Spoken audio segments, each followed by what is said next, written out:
Good evening, my dear students. Am I audible for you, Pute? Yes, madam. Good evening. Yeah. Am I audible? Hope you can hear me properly, isn't it? Yes, madam, we can. Okay. You all warmly welcome for the course Principles of Sociology and Psychology. Actually, before starting today's lesson, and I believe that today is the first session of of this semester, isn't it? Yes, madam. Today is the first day. Okay. I believe today is the first time I met you, so therefore I would like to give a small introduction about myself. And my name is Michelle Silva. I'm a senior lecturer attached to the Department of Human Resource Management, University of California, attached to the management faculty. Actually, I served university like around 12 years period. And right now, my first degree I have obtained from University of California, same university, with a first class honors with highest GPA. And my second degree I have obtained in 2016 from University of Colombo. And my third degree, currently I'm reading my PhD at Sri Jayawardhanapura University. And I really like to teach this subject because principles psychology and sociology is somewhat a very, very interesting topic for me. As well as English medium, you are the second batch, and already 2 Sinhala medium batches I have completed. And recently I have started third batch as well.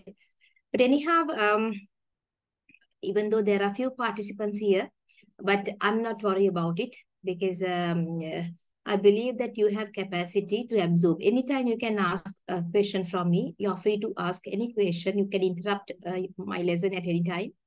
I'm not a very tough lecturer, but anyhow, your dedication and commitment toward this subject is very necessary.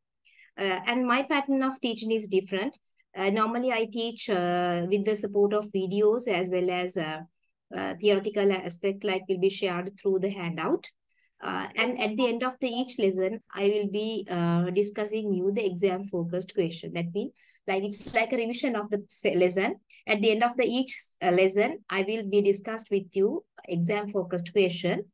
And the very important plus point I want to highlight you is the final examination paper is based on only the given exam focused question. Like it's like a question bank for you. Okay. So if you can successfully answer for those questions which I have given at the end of the lesson is like that you are very okay with that the given lesson. Okay. I believe that you got that point. At the end of each lesson, I will be giving you a set of questions which I have prepared based on the taught subject, taught lesson. Then after, I'll be discussing with you those questions. Not given only, but I'll be discussed and how you should answer the given question, how you should understand the given action verb, and how you should provide a very sufficient answer for the given marks. Likewise, all things will be discussed. For each lesson, I will be discussed. Then that's why your active participation is required, because some students believe that no need to come for the lecture as recording will be posted in the Cal or any other methods which already used by the LPEC. Oh, But please do remember, my dear students, coming for the lecture and asking questions and clarify your gray area is very essential, very essential. And as well as when you, because normally, my dear students, please mute your microphone, Taraka. Okay. So at the end of the lesson, I will be giving the exam focus question, but I'll give you a sufficient time for that purpose. Okay, like 1 week I'll be given.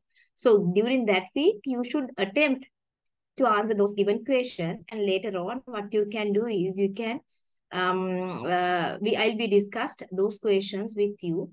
Then you can understand where you are standing. Let's say now after completing introduction to psychology, I will be giving a set of questions and I will provide you a sufficient time, like 1 week period. Then during that period, you are required to answer for those questions. Then after 1 week period, I'll be discussing your answer with my model answer. Then you can understand where you are standing right now. So my kind request is from very first onwards, since today is the very first lecture, from the beginning, your commitment, your dedication toward this subject is very essential if you are dreaming to get an A grade for this course. Okay, so if you are dreaming to get an A grade, it's not a dream for you. It's really easy, very easy. Okay, I'll give you an assignment. It's also very, very simple. You can do it in a very, very simple manner. And as well as, my dear students, please try to understand the importance of participation of this lecture.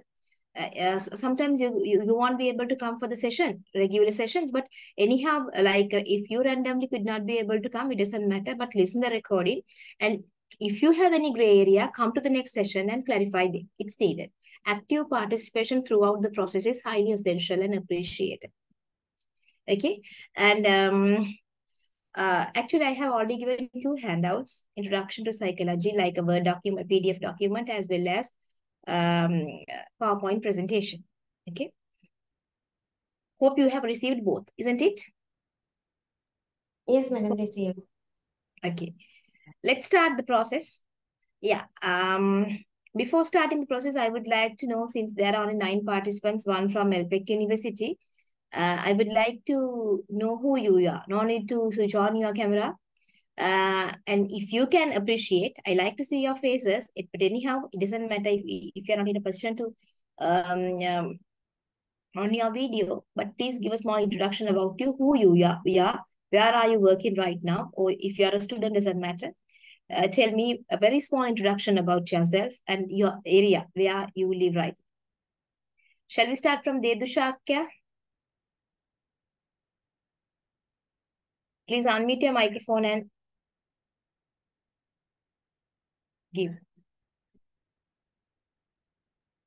And I like if you can rename your that mean with your name and with your surname, like Takshila Fernando. Very good. Tamasha Caldera.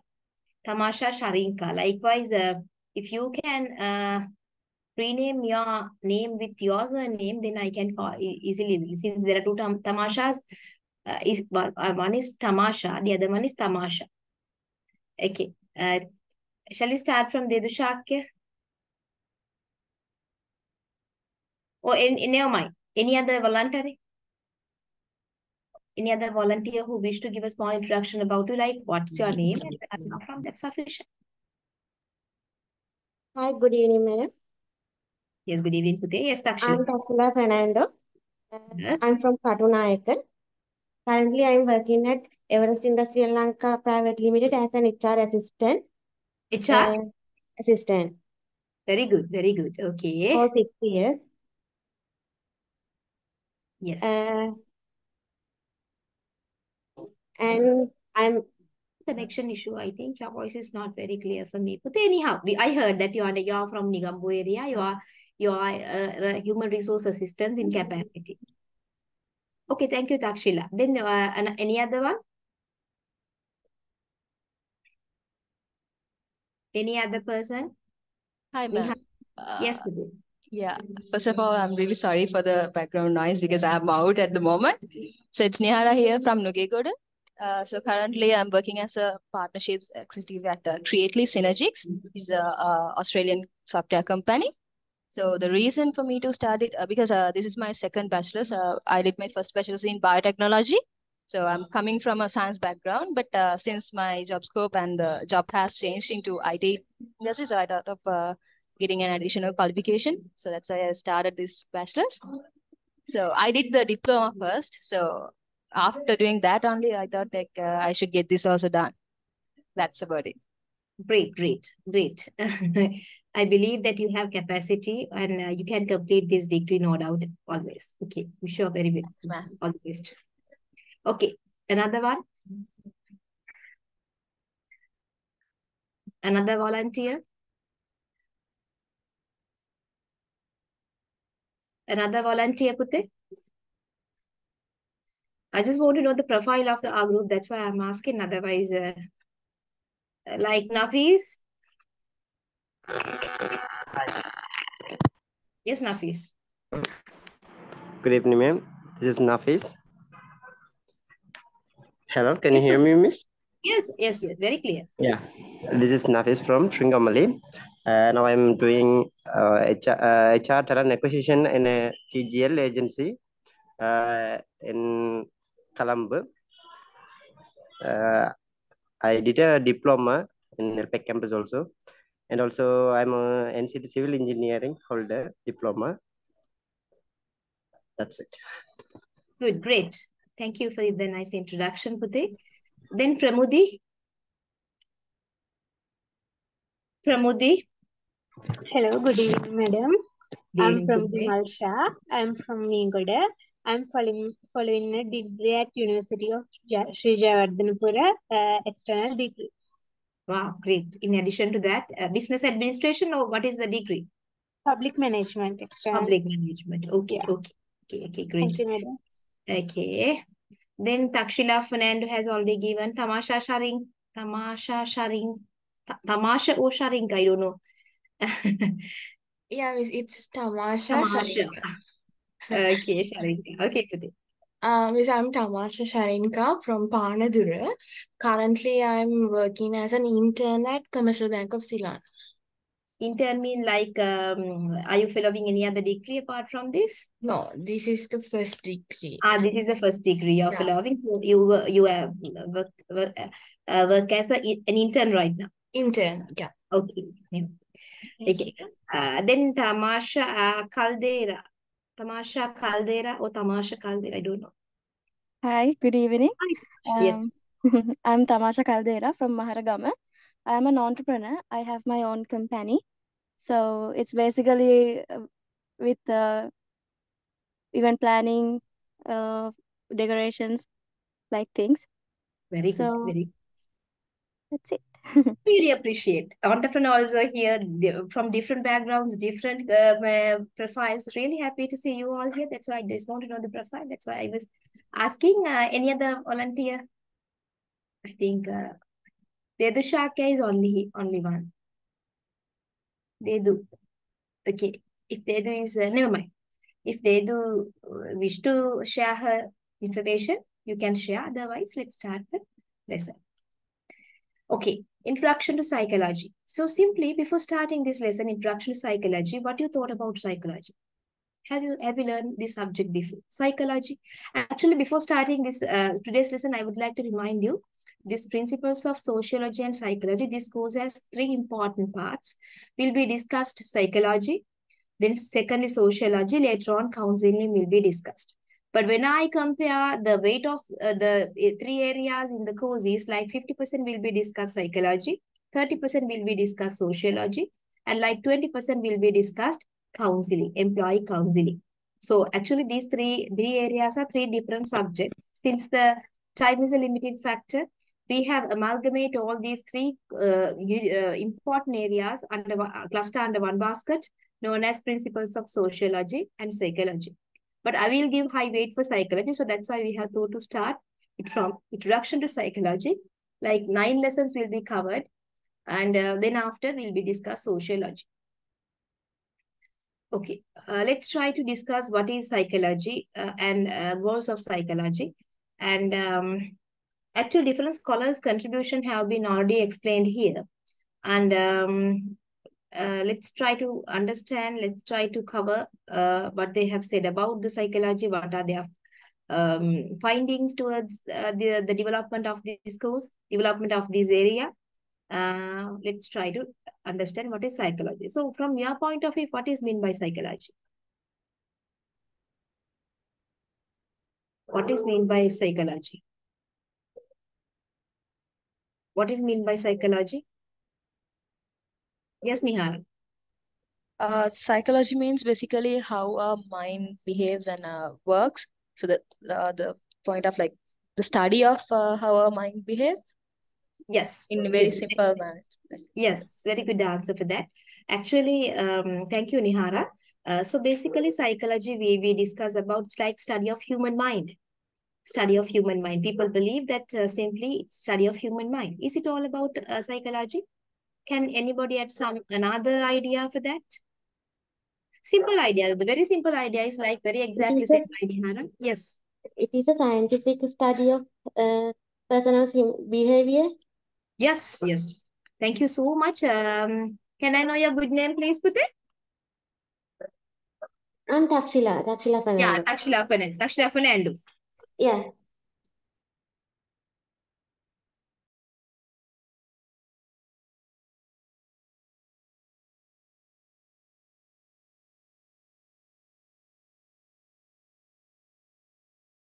I agree with Nihara as well as Takshila. So combining these two answers together, I would like to tell that psychology is all about like it's the study of human mind as well as plus study about human behavior. Okay, initially psychology was defined as it's about the study of human mind, and as well as not only talk about the behavior, but later on, when different experiments have been conducted by different scholars, psychology was defined as it's a scientific study of human mind and human behavior. Why we are not only focusing human mind? Because basically understanding human mind is really hard. Okay, since mind of a person is the inner aspect of it, and understanding human mind will not provide a very representative picture. As well as when we talk about mind, which are roaming in our mind, is vary from time to time. As well as when so in order to know about a person's mind, definitely we have to ask from a person. We cannot go inside the mind, and we have to interview that person and ask, what do you think? How do you feel? How what is your suggestion? What is your feeling? What is your idea? So likewise, we have to ask.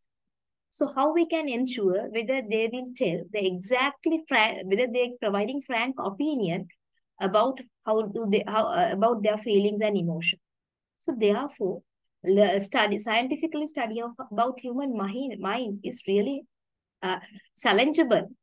And since people are not providing frank opinion, then scholars have said understanding human mind is practically impossible, and it is not success as people are not giving frank opinion. So beyond that, then people have identified we have to, in order to know about, in order to define psychology, they said we have to focus on the observed behavior. So observed behavior will tell us what is roaming inside the mind.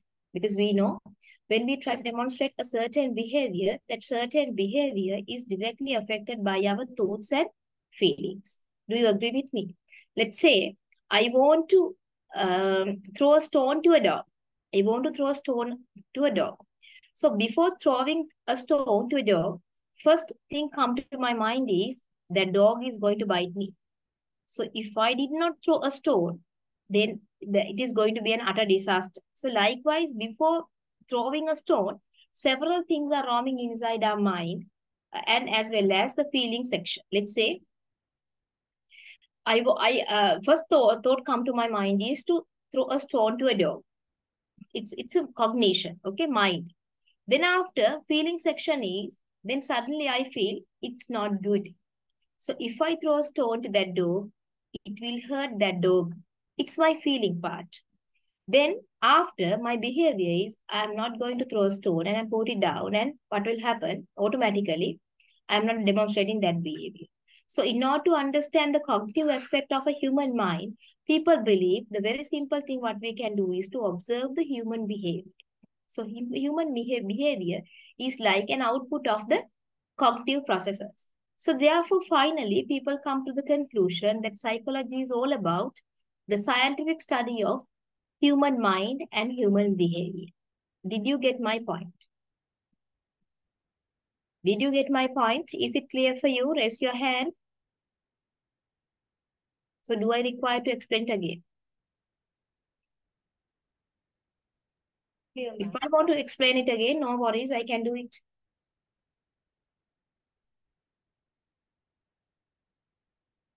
Is it clear for you, or do I require to explain it again? It's clear, ma'am. Very clear. Okay. Okay. So therefore, now we are not given a very narrow definition for psychology, like it's a scientific study of human mind. Now we are trying to go beyond that. It's a scientific study of human mind and human behavior. So in here, behavior means observable behavior. නිරීක්ෂණය කළ හැකි චර්යාව කියන දේ. So when we talk about human mind, my dear students, we directly think about the cognitive processes. So simply the cognitive processes mean like memory, rational thinking, then after creativity, innovations, those things are active. We call them as cognitive processes. So when we try to study the human mind, simply we discuss about the cognitive processes. Okay. So like when you think about memory, is it observable? No, it's not observable. According to our memory, we do a lot of things. So creativity, it's inside our mind. So based on the creativity, we demonstrate different behavior, like we do different innovations. So creativity, then memory, then like rational thinking. All these things we call it as like, it's like the cognitive processes. So why we are using the word called scientific? Because we know if it is a scientific study, definitely the cause and effect relationship can be clearly defined. අපි දන්නවා විද්‍යාත්මක අධ්‍යයනයක always there's a cause and effect. So we believe for this behavior, this is the cause. So why it is a scientific, then when do something in a scientific manner, everybody will accept it. Okay. So in order to draw a very good conclusion about the human mind or human behavior, definitely that study should be a scientific one. If it is a scientific one, always cause and effect relationship is visible. Like let's say, if we cover some grasses from a coconut shell, so after a few days, after a few days, when we observe, we have seen that the grasses became green to yellow. So we came to the conclusion that for trees, the sunlight is required. So the effect, the cause is like sunlight. The effect is that grass was converted from green to yellow. The cause is not having sufficient sunlight for the growth of the grass. So likewise, in a scientific study, always cause and effect relationship is visible. It can be seen. So since the same experiment was done by the different people, they will get the same results. So therefore, the most of the people try to generalize the conclusion if it is only a scientific study. So that's why people try to scientifically study human mind and human behavior. If they do so, they can clearly show the cause and effect relationship, as well as they can, if anybody repeat the same experiment, they will get the same results. So that's why we are using the word called scientific here. So now simply we can tell the psychology is all about, it's a scientific study of human mind and human behavior. So why we are focusing mind and behavior together? Because we know Behavior is affected by mind, and mind is not, cannot be isolatedly, can be studied in a frank manner. So therefore, we try to understand both in a scientific, from a scientific perspective. Okay. Let's try to have a small note. Please write down this note. And my dear students, and play, actually, I am a little bit speed, but anyhow, if you cannot bear that speed, please let me know. And actually, when I am giving you a small note, I don't have a written note. So I look at some books and make my own note and will tell you. So therefore, please listen and write them at the first time. Because when you ask me to recall it, I should get the support from the student, those who have already written. Okay? Write down a small note like Introduction to Psychology. The main, in psychology,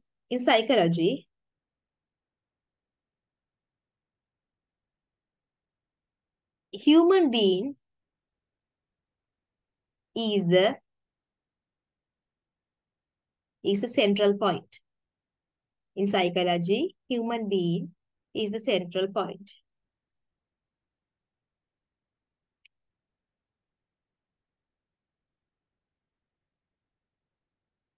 Some scholars have identified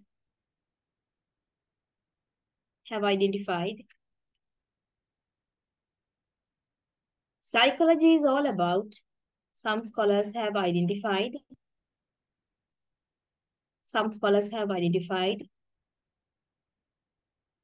psychology is the study of human being.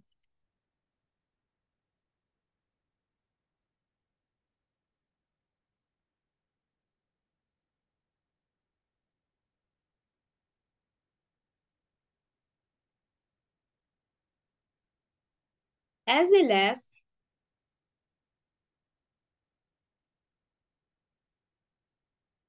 psychologists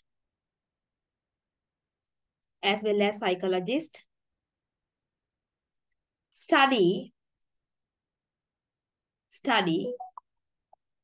the human life, as well as psychologists study human life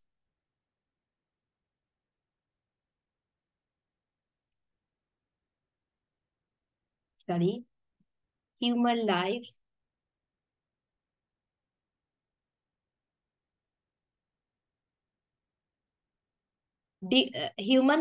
mean LIFES.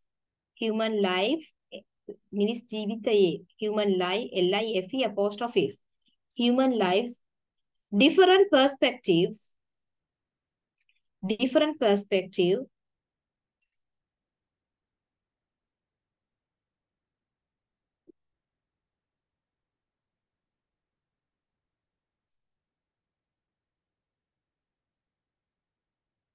under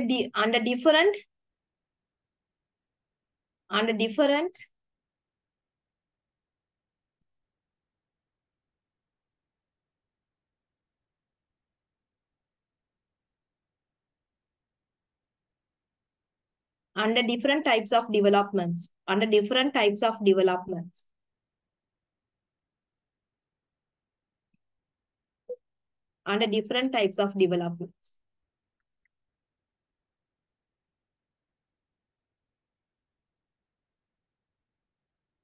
Simply it says that psychologists are focusing about the human life and try to understand the different development types of the person. I'll be listed different types of development aspects of human life, and these aspects also will be evaluated or will be searched by psychologists. First one is physical development. Physical development.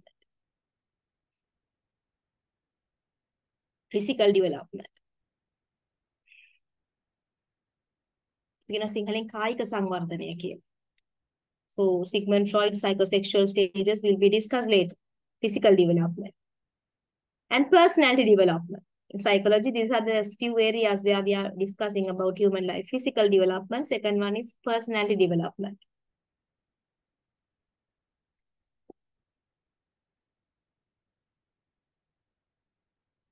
Third one is language development.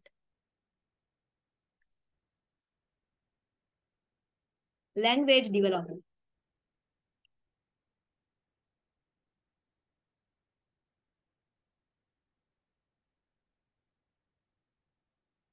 Language development. We call it as Bhasha Sangvardhane.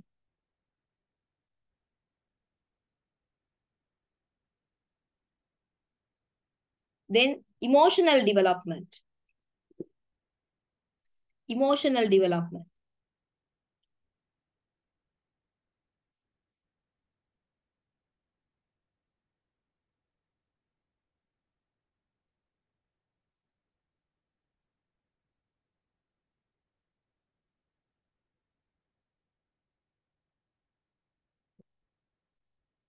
Then moral development.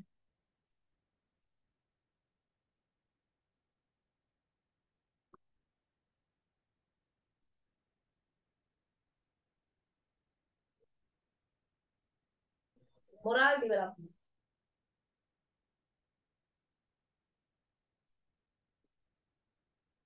Okay. Because these are the few areas where we try to understanding psychology, but actually these development stages the type of development will be discussed under Sigmund Freud psychosexual stages. I just want to tell that these are the few areas where psychologists are focusing about human behavior. But right now, a new paragraph. Some scholars have said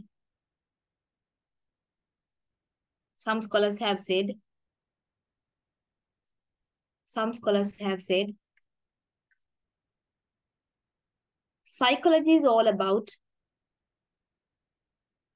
human mind. Some scholars said psychology is all about human mind.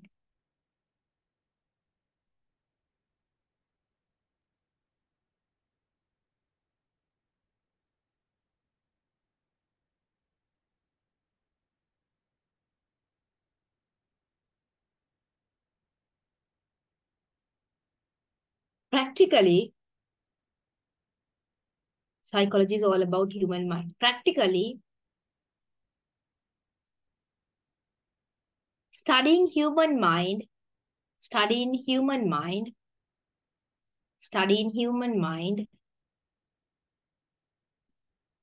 in a scientific manner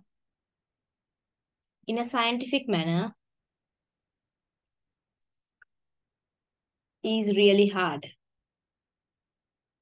Is really hard.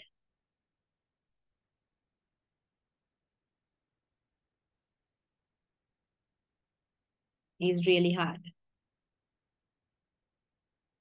Therefore, it's really hard because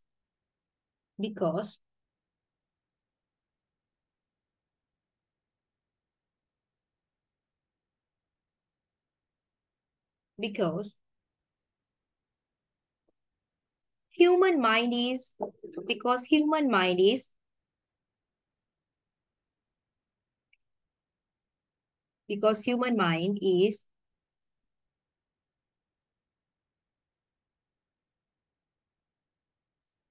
extremely private for a person,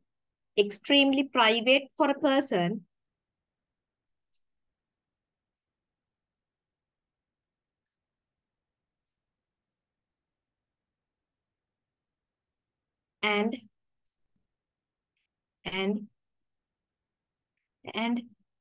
the nature of the human mind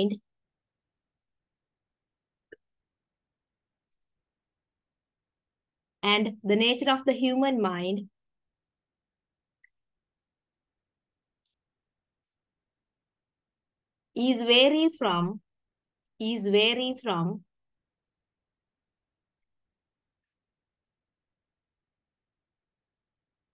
one person to another.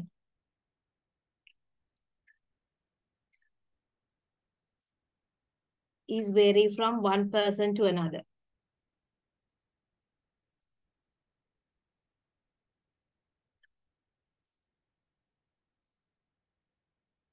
Please highlight extremely private. Please highlight extreme, don't write up. Please highlight extremely private and vary from one person to another.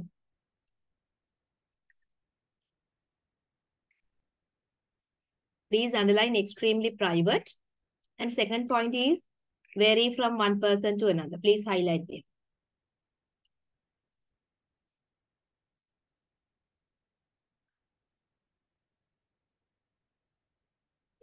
Since it is private and confidential,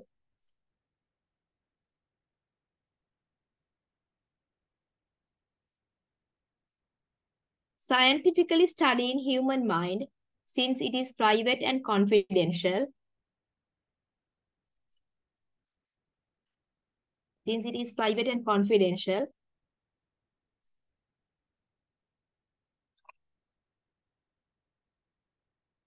scientifically study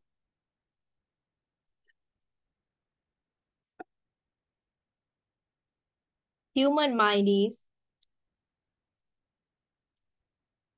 really hard. Scientifically study human mind is really hard. Scientifically study human mind is really hard.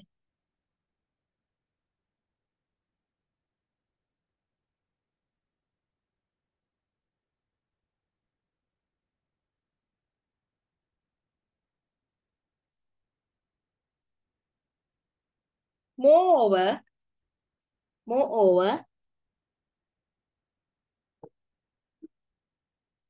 human mind is not an object. Moreover, human mind,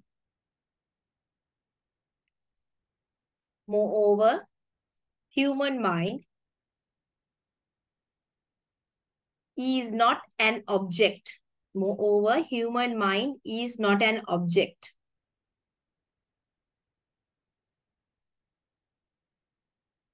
Human mind is not an object. ඒක දෙයක් නෙමෙයි. මනස කියලා කියන්නේ දෙයක් නෙමෙයි. ඒ ක්‍රියාවලියක් කියලා අපි කියනවා.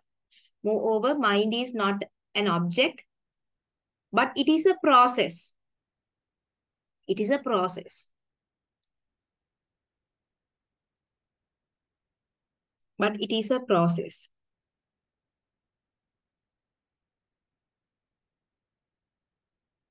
Within bracket, write down cognitive process. No, let's write down like this.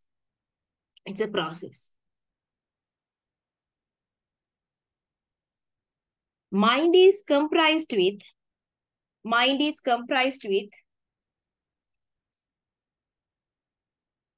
different cognitive processes. Mind is comprised with different cognitive processes.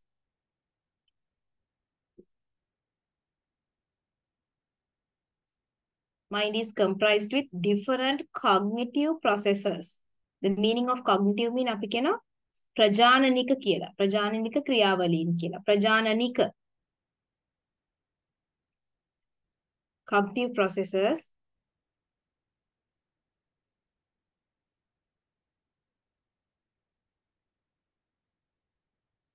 mind is comprised with cognitive processes such as, write down one by one, such as thinking,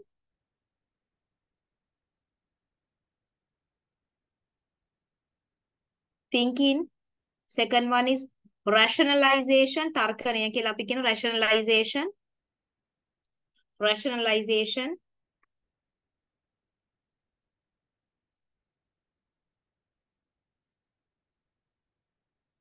problem solving, thinking, rationalization, problem solving, creativity,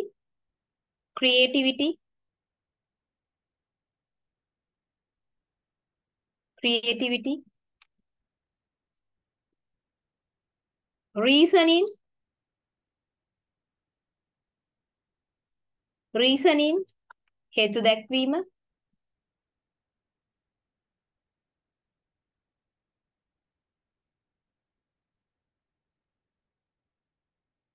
concentration, අවධානය. concentration,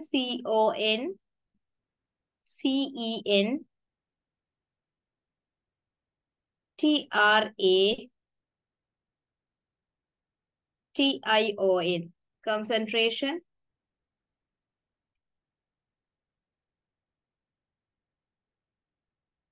Organizing,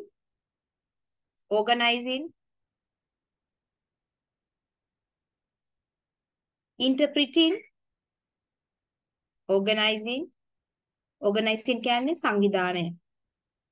interpreting අර්ථකථනය. interpreting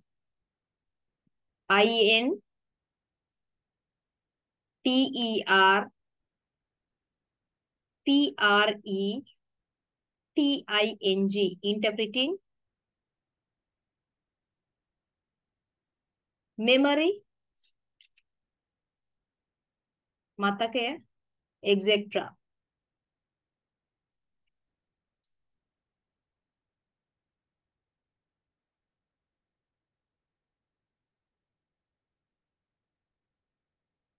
Therefore,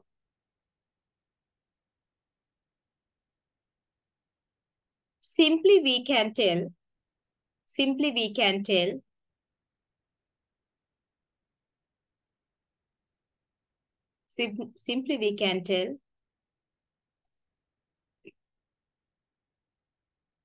now we are equal, we try to equal human mind into cognitive processes, because mind is equal to, if mind is a process, so therefore we are focusing on cognitive processes, so therefore we try to equal human mind into cognitive processes. So therefore we can simply tell that psychology is all about the scientific study of cognitive processes. Scientific study of cognitive processes. Let's say we can study human memory of a person scientifically. How we can study the memory of a person?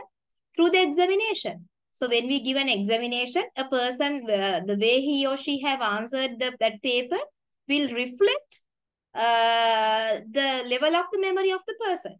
So it's like a scientific study of the memory of the person. Okay, examination. So likewise, therefore, simply we can tell,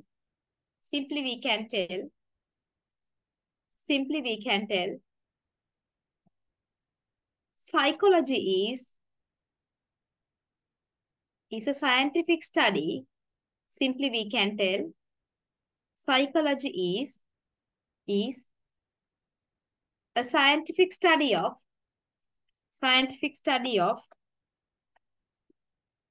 human behavior, cognitive processes. Scientific study of cognitive processes.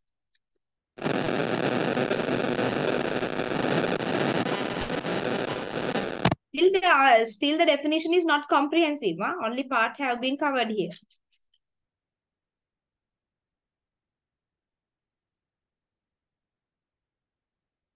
Okay.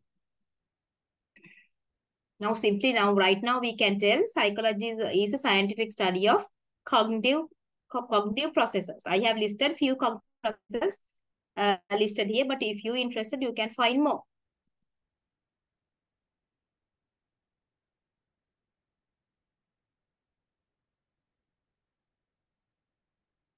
Moreover, people have realized, scholars have realized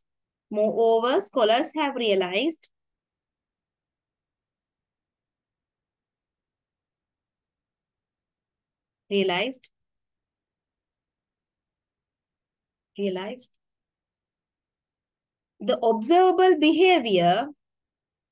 So observable behavior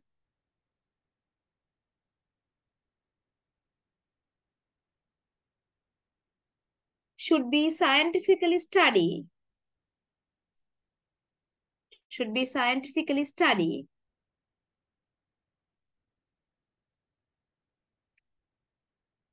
as it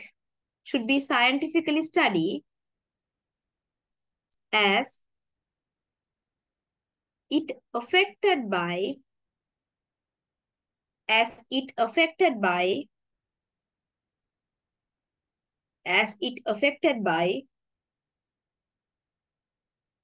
different cognitive processes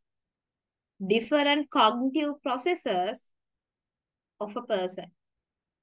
Different cognitive processes of a person.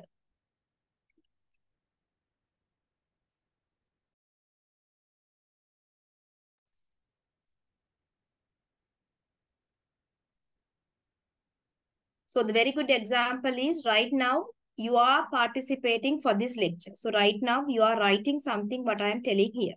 It's your behavior. So your behavior, now you are not down what I am telling to you.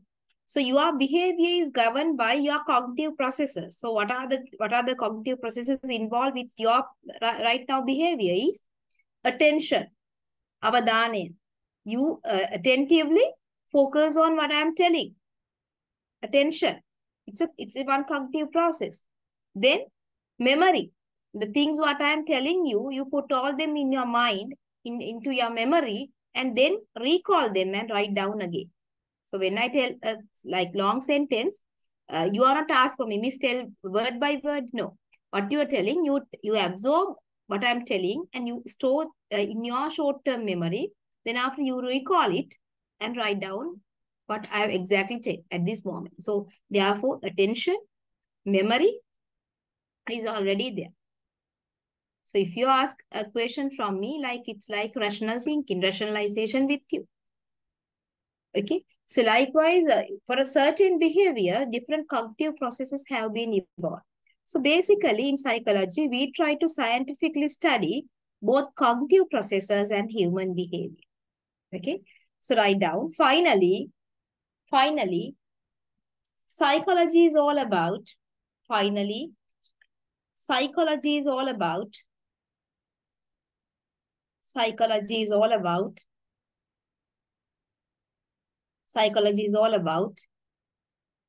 what? Psychology is all about what? Can anybody tell me? Human mind and the behavior. Very good. It's finally psychology is all about the scientific study of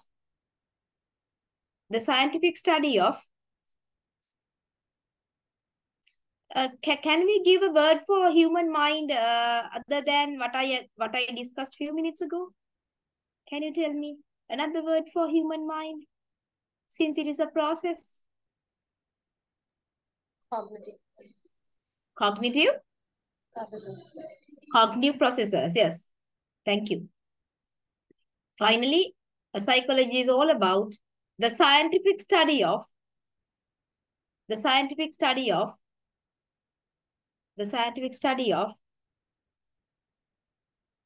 different cognitive processes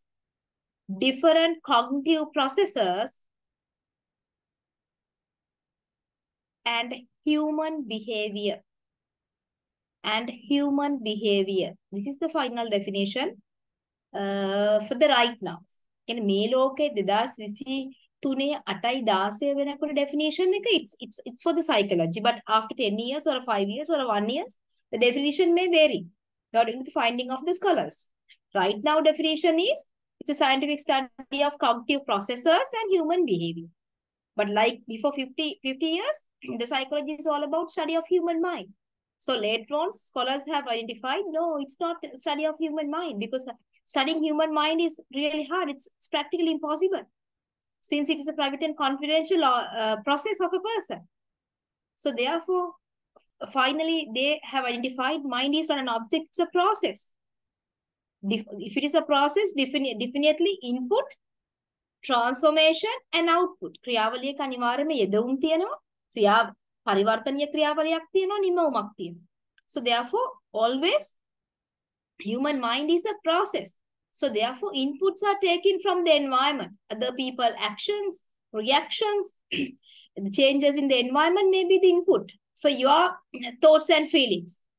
Then your memory, your attention, your rationalization, creativity, all will be created in your mind. Then later on, the things, your memory, your rationalization, creativity, all will demonstrate it as a behavior. It's the observable part. It's like the output of this mental process.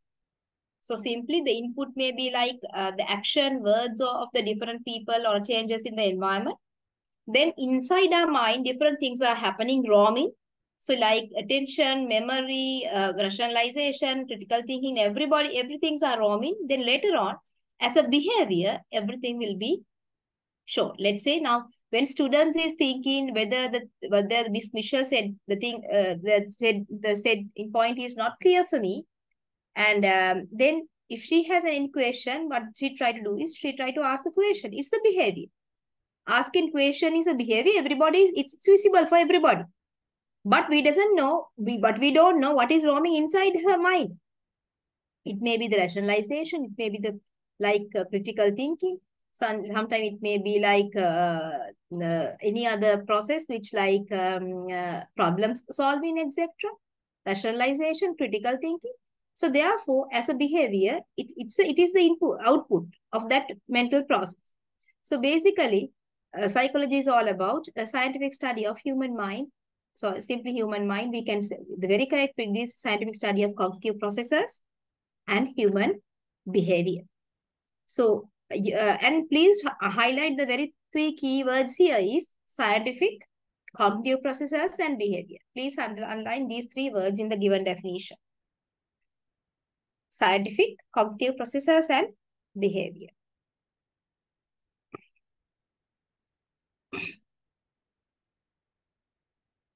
So, if it is a scientific study, you know, can you list a few characteristics of a scientific study? Write down this question. List few characteristics of a scientific study. List few characteristics of a scientific study. List few characteristics of a scientific study. List few characteristics of a scientific study. Can you list it?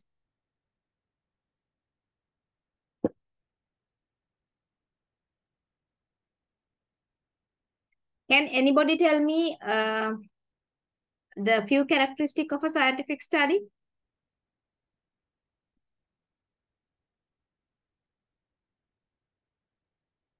I have told you a few minutes ago.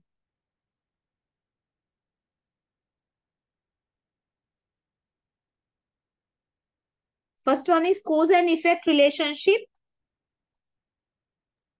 Hypothesis. Hypothesis. Based on the hypothesis, we do Observations. Observation is possible. Cause and effect relationship.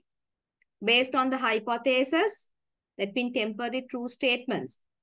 The second one, based on the hypothesis, we start the experiment.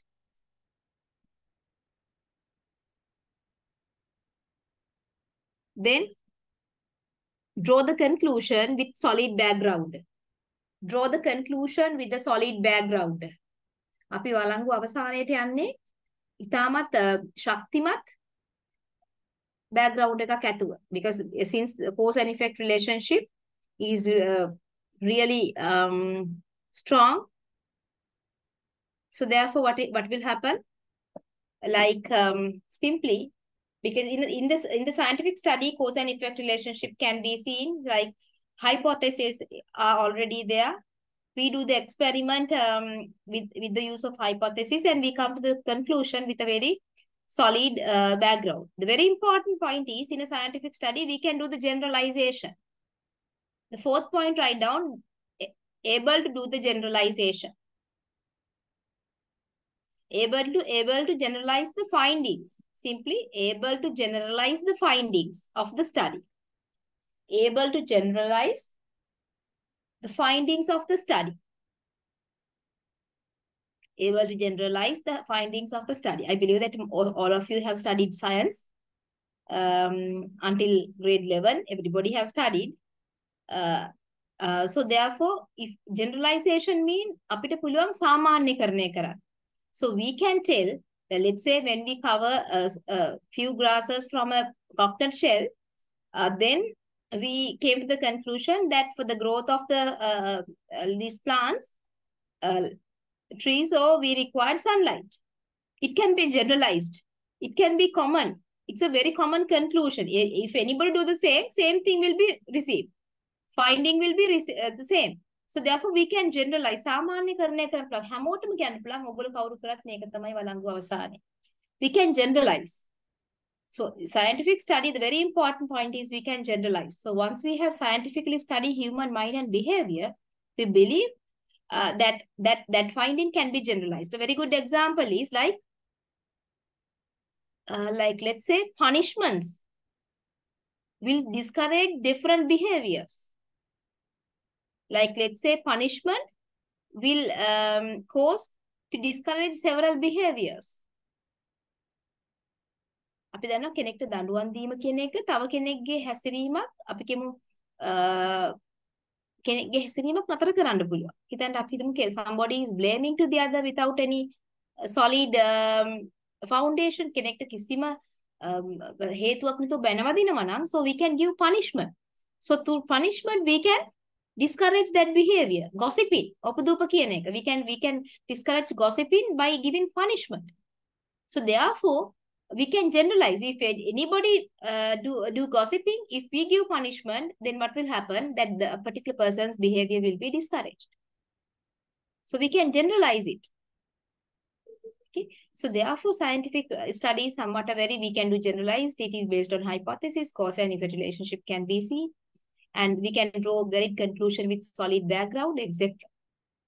Okay. So let's try to go to our handout. So I'll try to be speed up right now. Psychology is the scientific study of individuals' behavior and mental processes.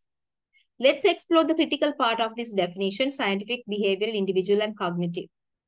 Actually, I have explained these things. The scientific method consists of a set of orderly steps used to analyze to solve a problem. So actually, we conduct scientific study when there is a problem. So problem mean like simply a problem or an issue is the gap between expected with actual. Write down problem and write down. What is the meaning of problem is the gap between expected with actual.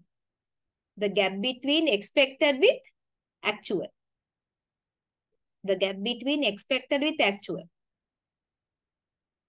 The very simple example is like the gap between expected with actual. Very simple example, my dear student. Let's say the in time of an employee of ABC company is 8 a.m. Let's say like there is a employee called Mahesh. He is getting late every day and he comes for the work like around 9 o'clock. But the normal in time is 8 o'clock. So there is a problem. Expected is 8 a.m. but actually is 9 a.m. So there is a problem in terms of his in time. So problem always is a gap between expected with actual. Let's say from organization perspective, we have advice for a sewing machine operator to mend 10 sleeves. For 10 collars, collar 10ක් පැයකට මහන්න කියලා advice කරලා තියෙනවා. It is the expected. But normally he is receiving only like around 6. That is the actual. So the gap 4 is the problem. So always problem is the gap between expected with actual. So when there is a problem, what we try to do is in scientific study, we try to follow a set of orderly step. Orderly step. අපි හරියට කලින් determine කරපු පියවර අනුගමනය කරන්න උත්සාහ කරනවා to solve that problem. First, let's say in terms of that employee, first we'll inviting him for an informal discussion. We are asking why you are getting late every day. Then he said from tomorrow onwards, I won't be like that. Then we'll observe whether he has complete his commitment. So likewise, orderly process is there. This method use objectively collected information. Objectively collected mean always for a scientific study, there should be an objective. Always objective driven. So study is objective driven. And collected information as a factual basis for conclusion. Always in a factual basis mean always we try to based on facts. In a scientific study, nobody based on emotions. Nobody based on emotion. Always we based on information. Accurate, sufficient information. Underline this factual basis and write down. Sorry, underline this collected information and write down. Accurate, sufficient information. නිවැරදි ප්‍රමාණවත් තොරතුරු. Accurate, sufficient information.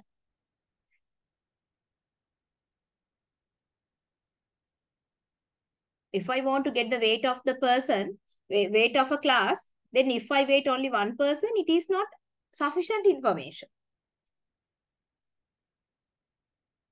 Always we should collect sufficient, accurate information.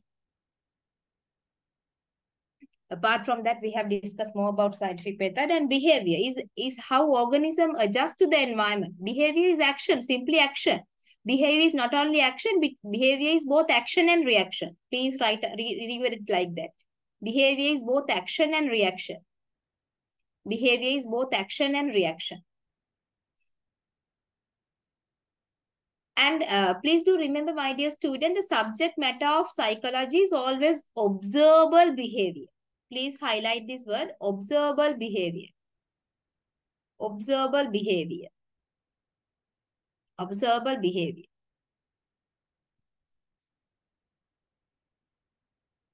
Because observable behavior is only visible and can get an idea, and everybody can observe it. Similarly, crying, running, hitting, talking, touching are prominent example of behavior you can observe. Yeah, the subject of psychological analysis is most often as individual. That's why we have told at the very first sentence of this course is the subject, the central point of psychology is who? Who is the central point of psychology? We have already wrote. Who is the central point of psychology?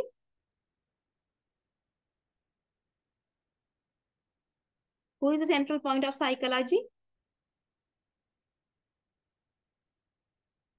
බලන්න පුතේ මුලින්ම ලියපු වාක්‍ය මොකක්ද කියලා note එක ලියනකොට. Who is the central point of psychology? කො උත්තර දෙන්න ඉතින් දැන්. Human being කියලා ලියාගත්තා නේද අපි? Man කියලා ලියාගත්තා නේද?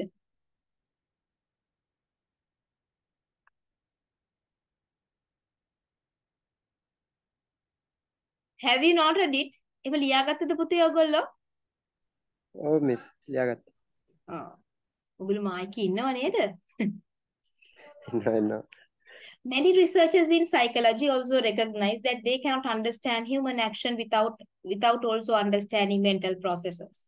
So many scholars said we cannot get an idea about, we can't understand human action without also understanding mental processes. Why?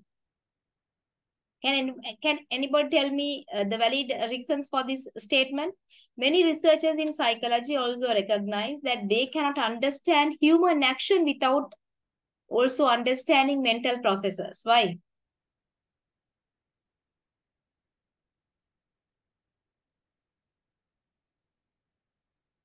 They cannot understand human action without understanding mental processes. First, mental processes. Second, human action. That is the order of happening. First, like let's say, when I want to throw a stone to a dog, initially it come to my mind. Galak gahandone ballata. That is the idea which come to my mind. Then from my heart, I feel it's not good to throw a stone to the dog. It's a feeling part. This is affective part. This is feeling part. Then my behavior is not to throw a stone to a dog. In order to understand the behavior, exactly we cannot exactly tell the reasons for that behavior. So we have to study human processes. Why? Because behavior of a person is affected by what? Human mind, mental processes. Very good. Thank you. Human behavior is affected by mental processes. So therefore, we have to scientifically study mental processes in order to understand the human behavior, which is observable human behavior.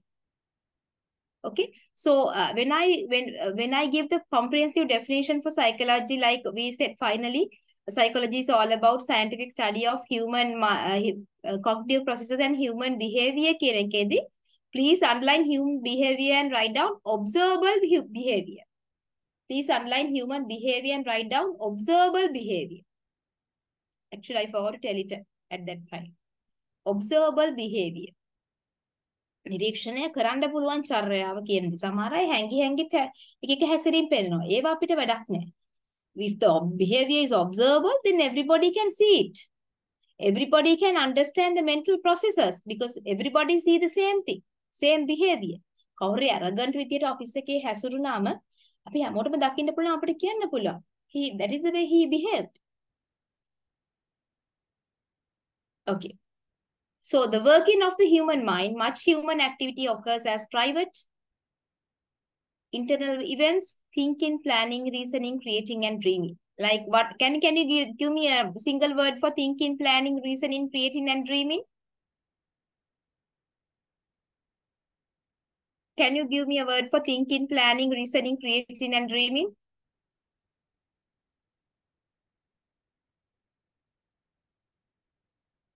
Underline thinking, planning, reasoning, creating, and dreaming. Write down example for cognitive processes. ගොඩක් වෙලාවට මිනිසුන්ගේ ක්‍රියාකාරකම් පුතේ සිදු වෙනවා කියලා කියන්නේ පෞද්ගලිකව internal events. මේකේ e අකුර නැහැ පුතේ. Internal events. EVENTS. Internal events mean ඇතුලේ. අපේ හිත ඇතුලේ කැරකෙන කැකෑරෙන සිදුවීම් විදිහට තමයි පුතේ ගොඩක් වෙලාවට මිනිසුන්ගේ හැසිරීම සිදු වෙන්නේ. එතකොට මිනිස්සෙක්ගේ හැසිරීම the way he thinks, the way he plan, the way he reasoning, the way he creating, the way he dreaming really affected. And so therefore, please insert E here. Underline thinking, planning, reasoning, creating, and dreaming, and write down example for cognitive processes. Example for cognitive processes. අතට පුද්ගලයෙක්ගේ හැසිරීමට යාගේ ප්‍රජානික කාර්යයන් බලපෑම් කරනවා. Cognitive processes බලපෑම් කරනවා. So in order to understand human mind, we have to scientifically study both cognitive processes and human behavior. I'll give a small break, after 1 hour and 30 minutes, like around 9:30. Let's try to do something beyond up to that point.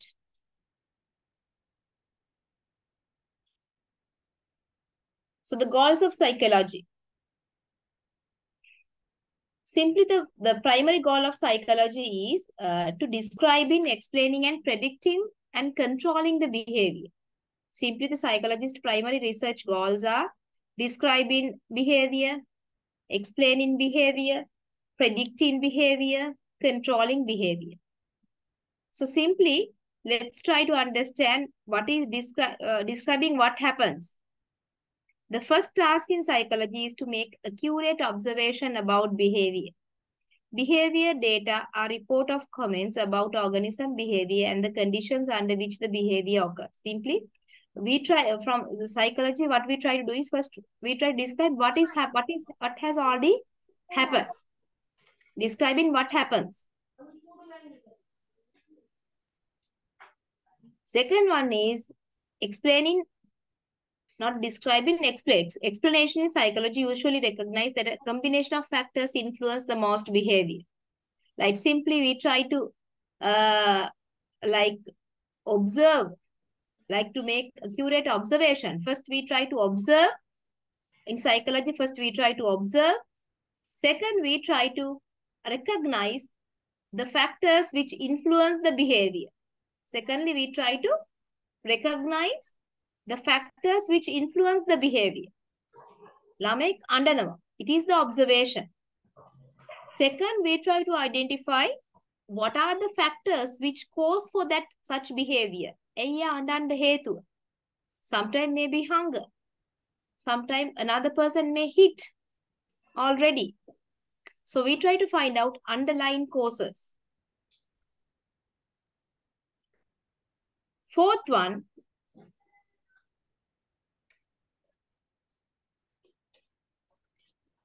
we try to predict, do predictions. Now already we have observed, we have identified the possible causes for such behavior.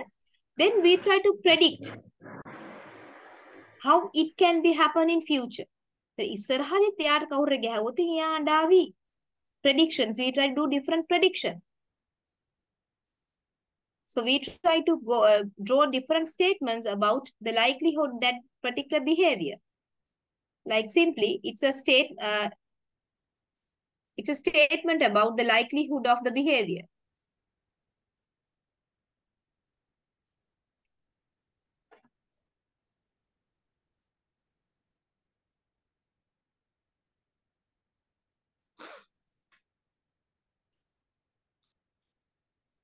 So let's say the given example, if your roommate is shy, we can confidently predict. He will be uncomfortable when we ask to give a speech in front of a large class. So we predict, since he is a very shy person, we should not invite that person to deliver a speech in front of a large audience. It's called, so we can predict a person's behavior. We can predict the particular behavior of the person. The fourth one is controlling what happens. Control means making behavior happens or not happen. That means simply we can assure that simply we can encourage or discourage that behavior. Control. The ability to control behavior is crucial because it gives psychologists way to helping people to improve the quality of their life. Simply we can tell controlling what happens means we can encourage or discourage behavior. So psychologist, let's say when we have recruited a psychologist for an organization, if organization wants to discourage different behaviors like thefting, horakam kirima, gossiping, lying, boru kima. So in order to control that behavior, then we can we can control that behavior. We can control that behavior, and we can help other people to improve the quality of their life. Let's say, now if we try to stop gossiping in an organization, if we try to stop lying in an organization, simply on the other way, it's like we are helping people to upgrade the quality of their lives. So psychologists always helping people to improve the quality of their lives by suggesting the different way of controlling behavior. Okay. And as well as psychologists help people to explain how we can predict different persons' behavior based on the past information. අතීත තොරතුරු මත පදනම් වෙලා අනාගතයේ අනිත් අයගේ හැසිරීම පිළිබඳ පුරෝකථනය කිරීමට බලාපොරොත්තු වෙනවා.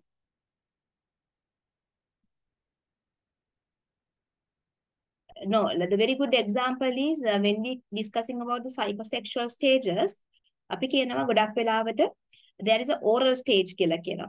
psycho පුද්ගලයෙක්ගේ පෞරුෂ සංවර්ධන එක අධීරකට අපි oral stage එක ඉගෙන ගන්නවා. So when we are learning that oral stage, the small child try to get the satisfaction through chunking and through like අපි කියනවා biting. හැපීම සැපීම ඉරීම හරහා කිරි උරා බොනවනේ.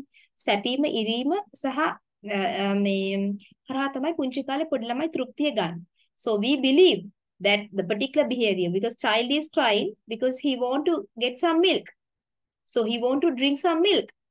So therefore, it's like it's the accurate behavior. We try to describe what happens because children are crying. Then when we try to explain what happens, because they need milk, they are the particular child is hunger. That's why he is crying. So that is the reason. This is the underlying cause for the crying of that child. Okay. So describing what happens crying, it is the observable behavior. So explaining what happens mean the underlying cause is because the particular child is hunger. Then we try to predict what will happen. Then we believe when he get hunger, he is crying in future as well. දරුවෙක් එතකොට බඩගිනි වුණාම තමයි අඬන්නේ. එහෙනම් මෙයාත් ඉදිරියේදීත් බඩගිනි වුණාම අඬාවි. Then controlling what happens mean we try to control that behavior. So we know, let's say if the particular person is hunger, they are crying for milk, but we try to control that behavior. Like we try to show some toys to him. අපි ළඟ ළඟ ගොඩක් කිරි දෙන්න උත්සාහ කරන්නේ ඒක ළමයි it's not good for you. Like we try to keep a distance in between feeding time. So in order to control that behavior, we have to show different toys. we have to cuddle that child. So likewise, different ways we can use to control that behavior. So likewise, psychology will teach in order to satisfy the needs of that person, that in the oral stage, we have to, the psychologists have given different suggestions to develop that personality. අපි කියන තව විදියකට දරුවෙක් අපි කියනවා predict කරන තව විදියකට හරි නිසි වයසේදී කිරි උරා බීම හරට ලැබිච්ච නැති දරුවෙකුට අපි කියනවා when they become adults, there is a tendency for them for smoking. පුංචි කාලේ හරියට අවුරුදු දෙකක් හොඳට කිරි උරා බීපු නැති දරුවෙක් නම් බෝතලෙන් හරි කිරි උරාගෙන බිව්වේ නැත්නම් අපි කියනවා එයා වැඩිහිටියෙක් වුණාම ප්‍රෙඩික්ට් කරන එයාගේ හැසිරීම එයා මත්ද්‍රව්‍ය දුම් වැටි වලට ඇබ්බැහි වෙලා ඒ කාලේදී හරි ඒ තෘප්තිය ලබා ගන්න උත්සාහ කරනවා කියලා. So we try to predict that behavior. If that requirement was not satisfied, then we predict once they become adults, they will be smoked. They will be using drugs. So likewise, we are predicting behavior. So we'll be discussed when we are discussing that point. So simply merits of an education in psychology. So why we are learning psychology? Okay. So psychology students improve critical thinking skills and are trained in using the scientific method. So psychology students like you, that means they help us to use different scientific methods. Okay, we are introducing different scientific methods. Will be discussed later, and improve critical thinking skills, because critically think how it happens, what is the reason for that such behavior, how it look like, how the memory of the person, how the rationalization works. Critical thinking, always critically evaluate everything. That means using logical thinking and asking appropriate question and making observation. Always when they try to observe phenomenon, they ask appropriate question. Logical thinking is there always. Ai manusek adanne. Akadda adanna hetu. So likewise, the sequential process will be understood. And psychology students also can develop better communication skills. Both verbal and non-verbal communication will be learned later. So psychology students will develop, once they study this subject, they develop their both, underline this communication skills, write down both verbal and non-verbal communication. Both verbal and non-verbal communication. Verbal and non-verbal communication. In the lesson of emotion, we try to understand the importance of non-verbal communication. Manusek තරහ ගියම කොයි වගේද තියෙන්නේ? Whether that person is upset or anger or happy, disgust. And psychology students come to understand the complex factors that shape one's behavior. Okay, what are the underlying causes for a person's behavior? Whether it is inner causes, internal causes, or whether it is an external causes. Internal causes may be the personal, like memory, like attention, like motivation. Those are internal factors. External factors may be like outsiders' action, reaction, environmental changes, etc. And they learn about basic principles that guide how we think and behave.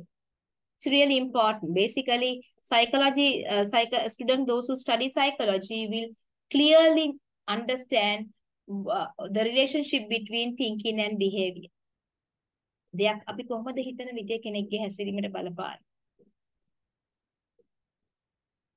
And recognize the tremendous diversity across individuals and cultural boundaries, because sometimes the behavior towards the same phenomenon will vary according to the cultural changes.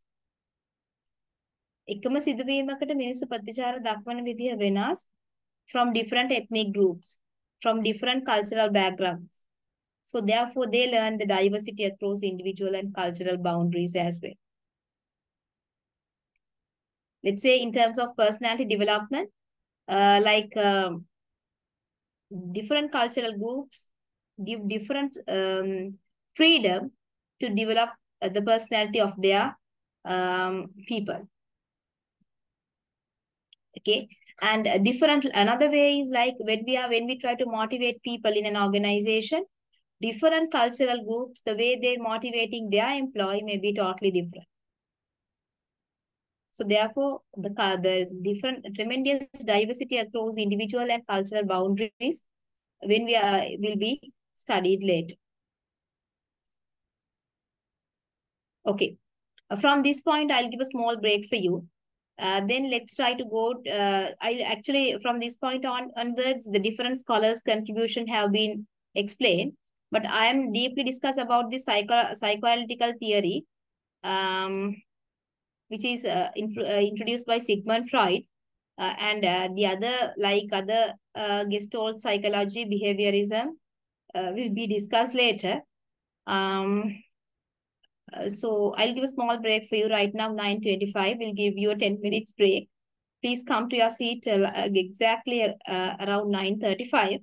And please get up from your seat and have a chat with your loved ones, your family members, or have a cup of tea if you already had your dinner. If not, have your dinner and please be refreshed and come back. Okay. I'll be sharing the PowerPoint presentation, which I have already sent to you in order to explain the rest of the lesson. Okay.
Okay, let's try to start like since we have discussed a few about psychology. Um, the different definitions have been provided by different scholars time to time. So psychology is the science of yeah. Before discussing definitions, please tell me, my dear students, the things what I have discussed with you so far is are they clear for you? Are they clear for you? ඔබලන්ට මම මේ කියපු කාරණා තේරුණාද? පැහැදිලි වුණාද? නැත්නම් තව මොන හරි පැහැදිලි කිරීමක් අවශ්‍යද?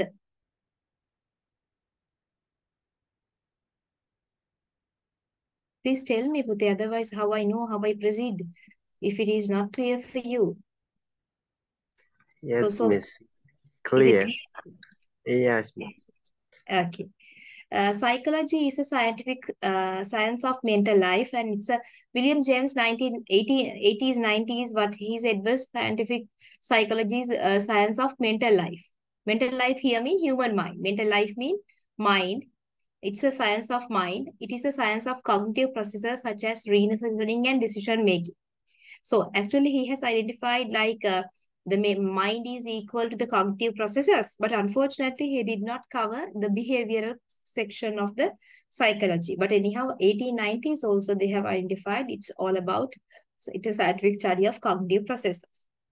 Then J.B. Watson 1990s, what he said was, he said like it's a branch of natural science and it deals with actions and manifestation of trained and untrained human behavior. So J.B. Watson have focused on the behavior and he did not focus on the cognitive processes. He said all about psychology is all about behavior, trained and untrained behavior.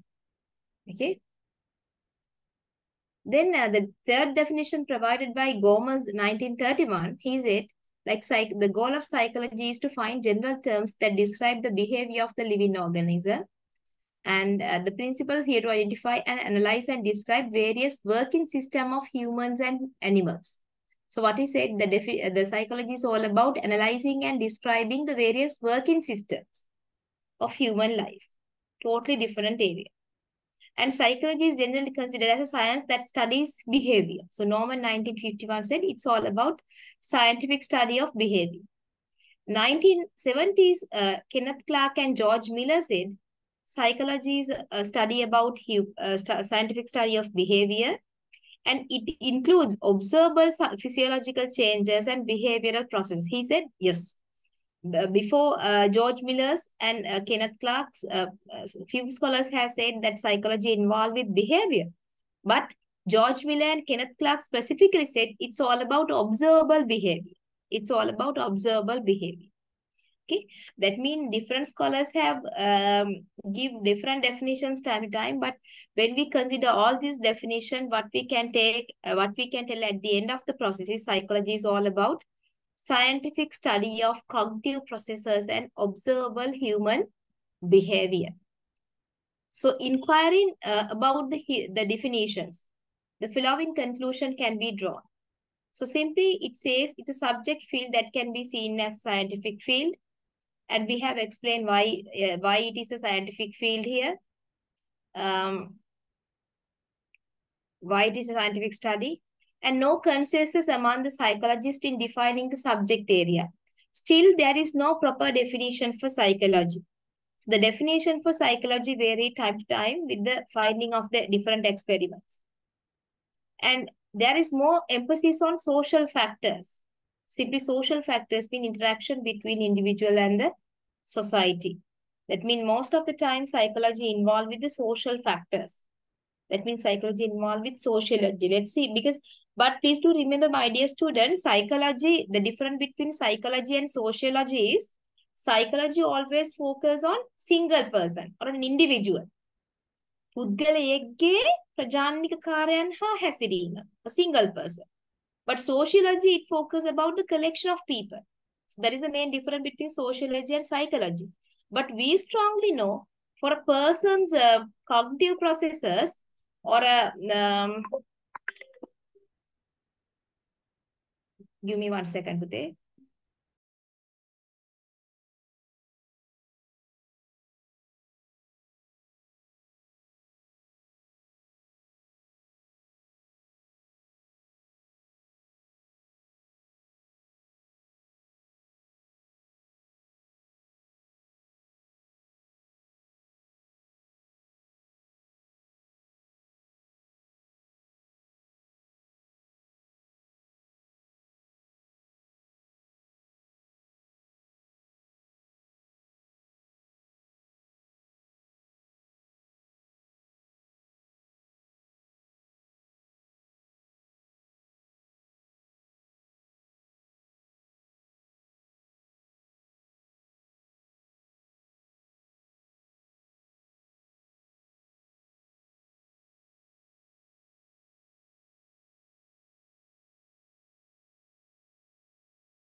They give me only 2.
Okay.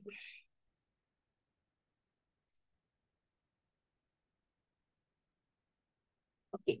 So actually there is no consensus between the subject area as well as the person's behavior is mainly governed with the social factors. So we discussed that point. And so simply we can tell that psychology is, we finally came to the conclusion that psychology is the scientific study of the human mind, cognitive processes, and in here behavior mean observable behavior. It should be observable behavior. Observable behavior.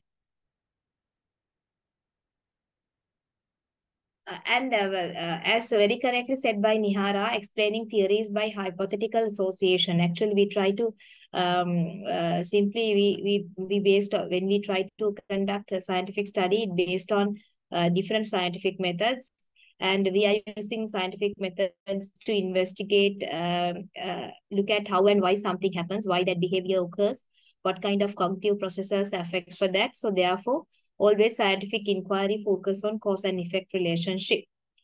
And then based on the past information, we try to predict behavior, predict future.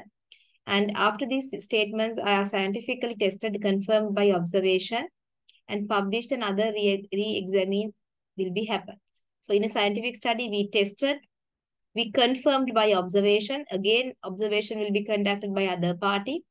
And then we publish that information either as an article or a book or a paper, and re-examine. Likewise, the scientific study can be examined time to time.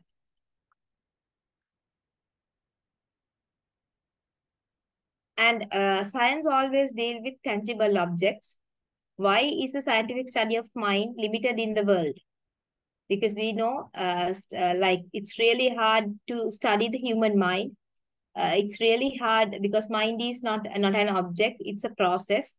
So scientifically studying a human mind is really hard. But we know science deal with tangible objects. But since mind is not tangible, so therefore what we try to do is we try to get an idea about mind through observable behavior.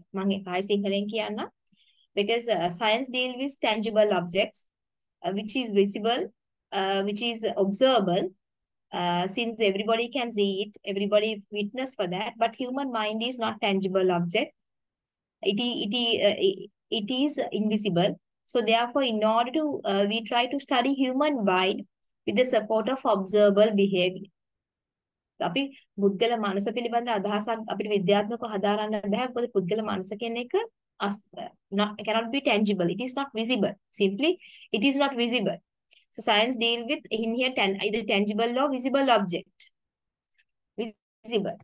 Since the behavior is visible, we try to get an idea about human mind with the support of this visible behavior. So that's why, psychologists both study human mind and behavior together. Since behavior is visible, with the aid of visible behavior, we try to get an idea about the human mind. Because those vessels can be observed and tested quantitatively, the human mind cannot be touched and observed. So therefore, the scientific study of the mind in the world is limited. It's really limited.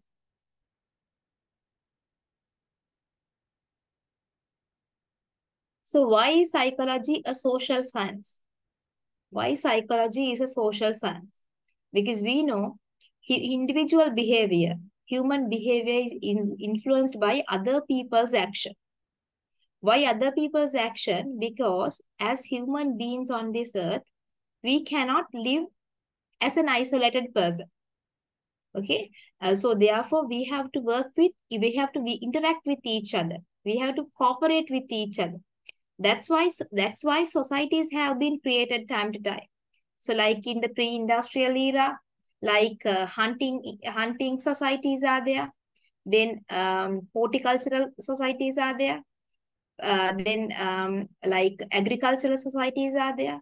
Because these societies are people interact with each other. Cooperation is there.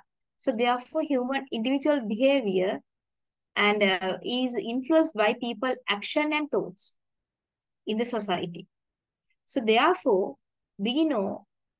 psychology is considered as a social science because we try to investigate about this society in order to get an idea, because when we talk about psychology, it deals with only an individual person's cognitive processes and human mind. But social science is focused on a set of people. It's a collection, focus on a collection of people.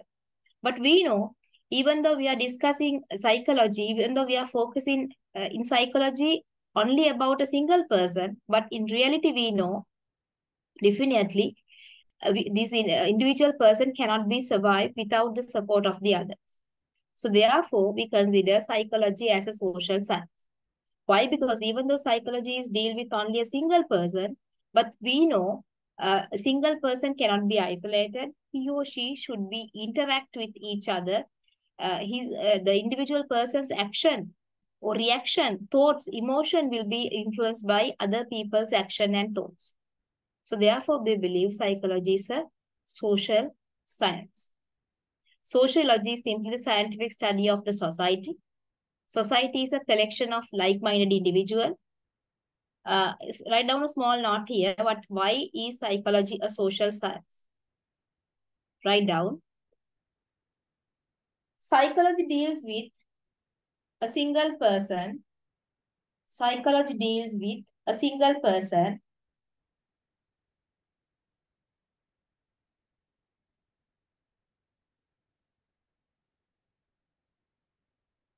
But social science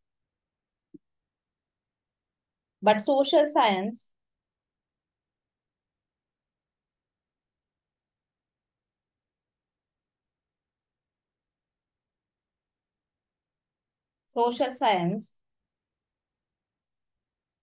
deals with a set of people. A set of people.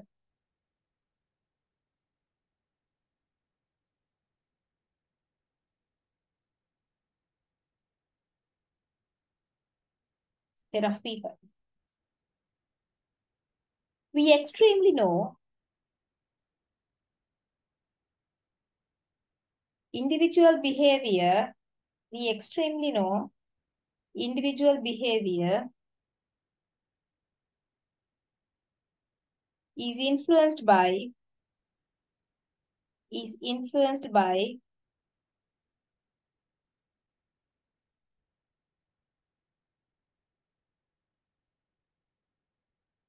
other people's actions and reactions.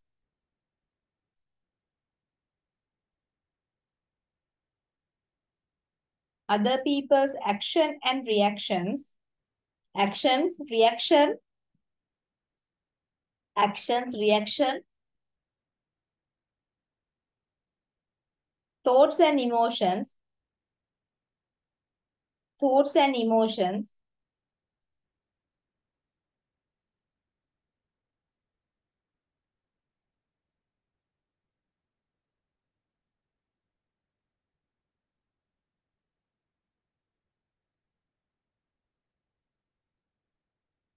thoughts and emotions,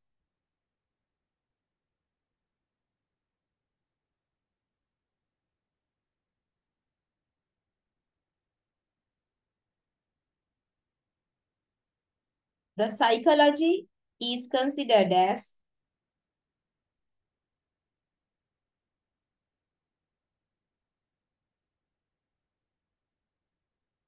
a social science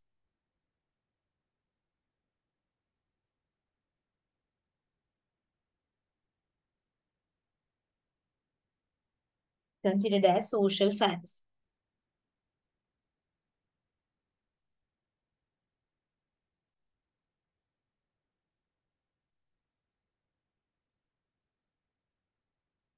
Please underline the word called society here and write down the meaning of society is a collection of like-minded individuals.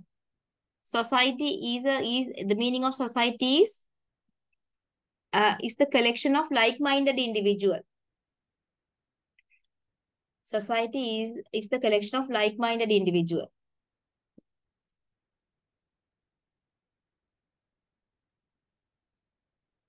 Example is societies like the Society of Jesus, Society of Lord Buddha, Consumer Society.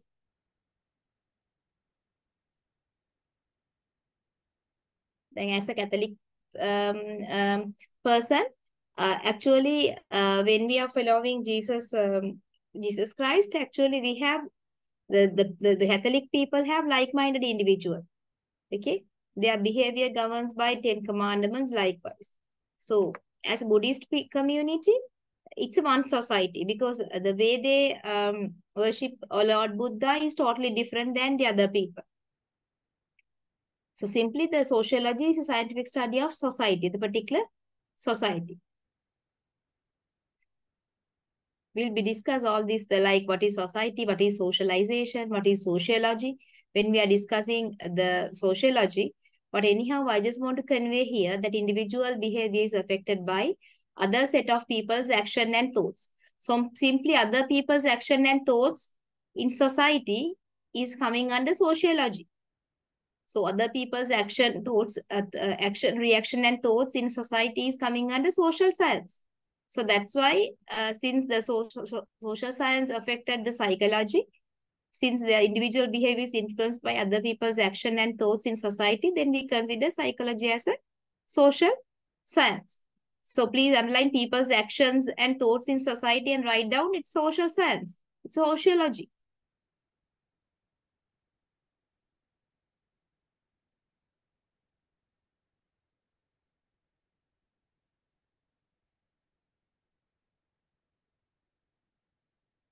So why should you study psychology as a subject, as a student? Actually, we have studied a few before. Apart from that, let's see what kind of things we can add to the learning point. For general education purpose, like you right now, since you want to complete your degree, for general educational purposes, you are learning psychology as a subject.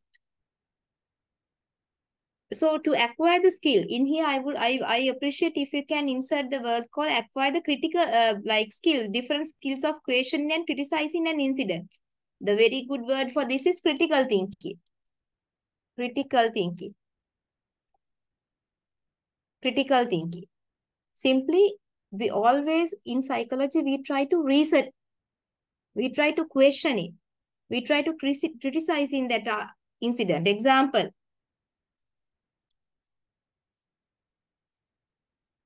What are the reasons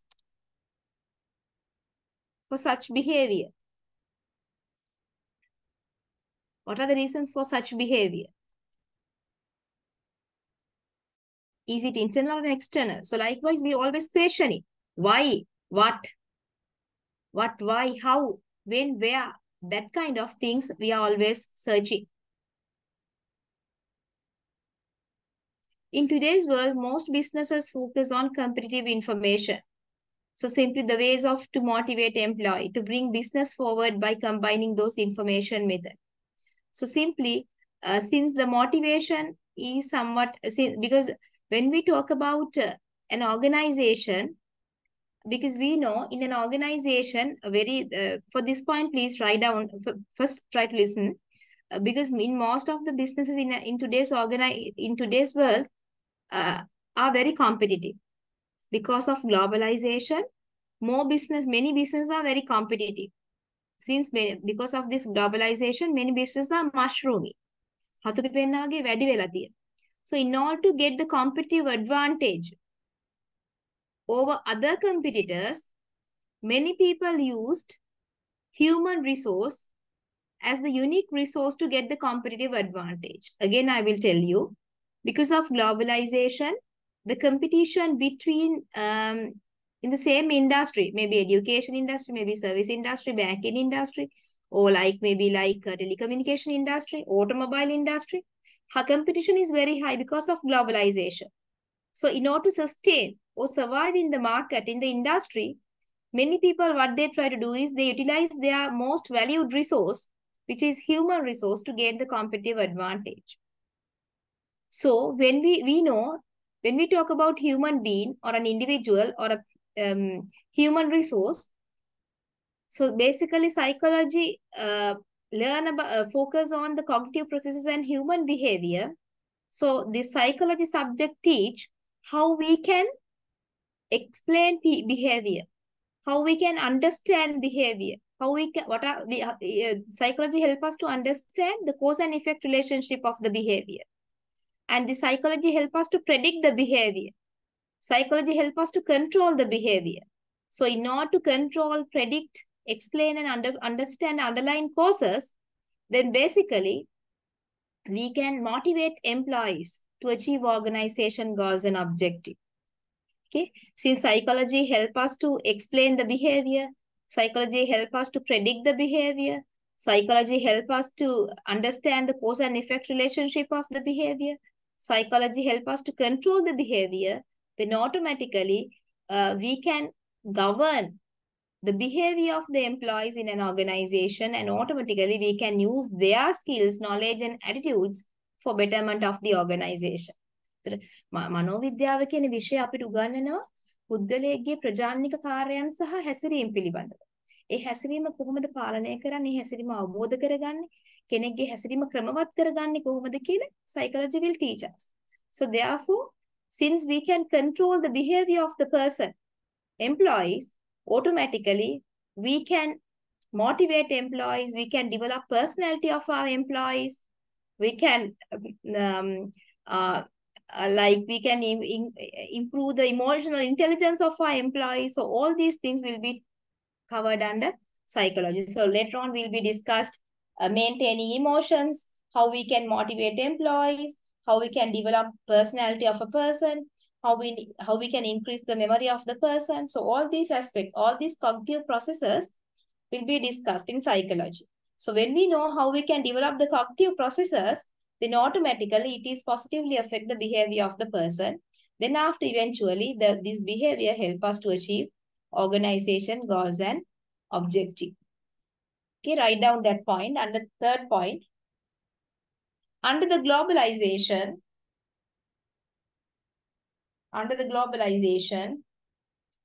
businesses are mushrooming. Under the globalization, businesses are mushrooming.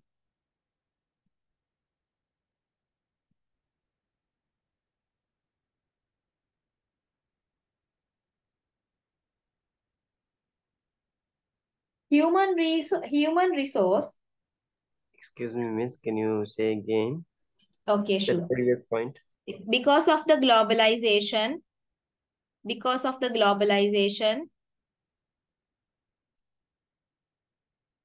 businesses are mushrooming. Because of the globalization, businesses are mushrooming. Mushrooming කියන්නේ හතුරු පෙන්නා වගේ වැඩි වෙනවා. Mushrooming.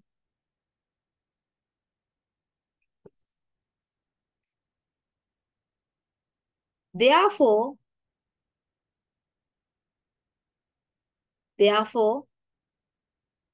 human resource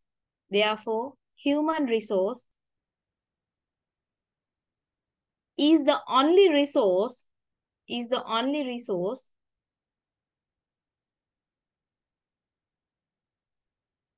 which can be used. Human resource is the only resource which can be used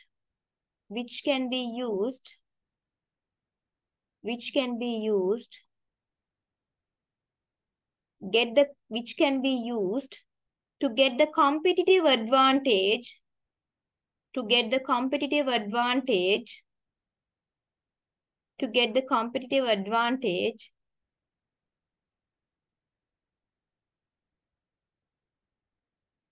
over other competitors.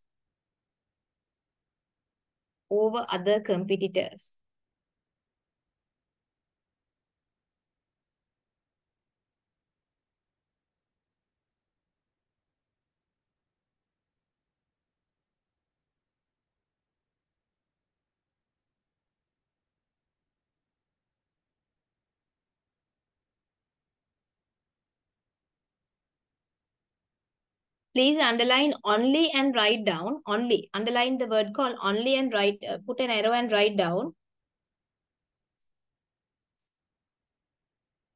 People's human knowledge. Why we say it is only? Because human knowledge, skills and attitudes. Human knowledge, skills and attitudes cannot be replicated, cannot be copied. Human knowledge, skills and attitudes. Humans' knowledge, skills and attitudes cannot be copied. Cannot be copied. මේ ලෝකේ තියෙන සම්පත් වලින් එකම සම්පත තමයි පුතේ copy කරන්න අමාරු. අමාරු cannot කියන්න බෑ. Hard.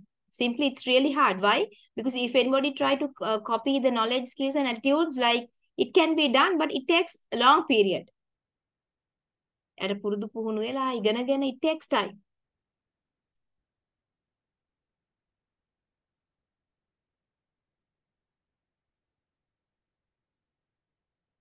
The psychology study, thus, please cut the word called thus, write down, continue it. Psychology study, since psychology, not thus, write down since. Since psychology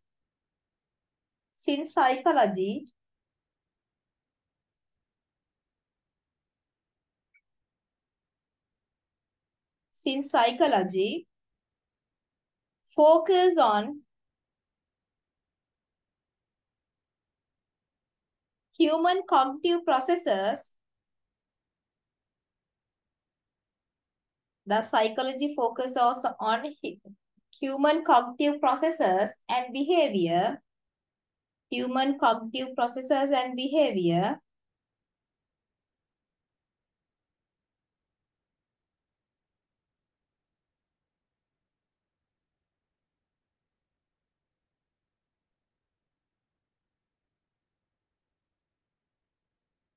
Psychology teachers,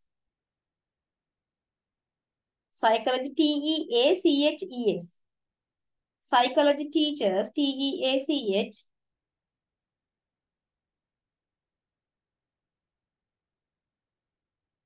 how we can use these cognitive processes.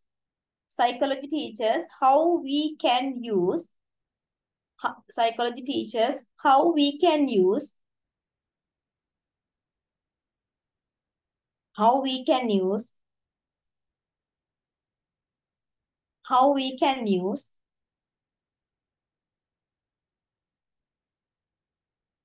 cognitive processes of employees, how we can use cognitive processes of employee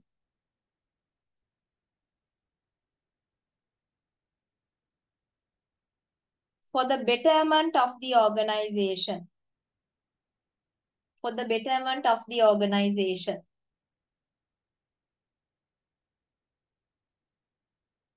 For the betterment of the organization.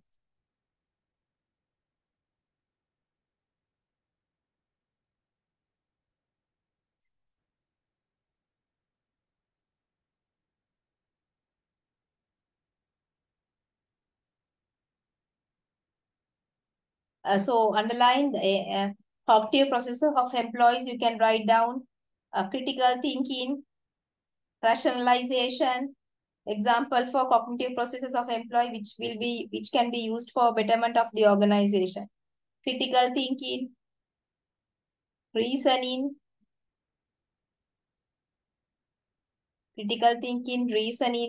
creativity, critical thinking, reasoning, creativity, critical thinking, reasoning, creativity, motivation, critical thinking, creativity, motivation, critical thinking, creativity, motivation,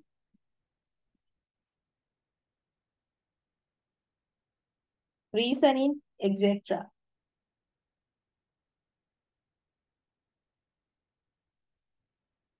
Simply, psychology teaches how we can use the cognitive processes of employee for the betterment of the organization.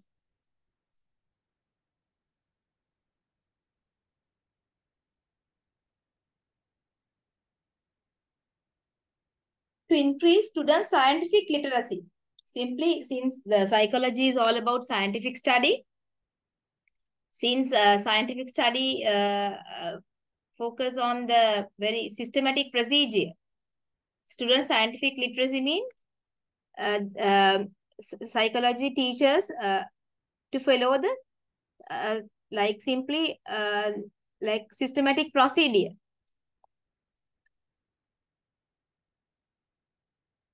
It teaches the systematic procedure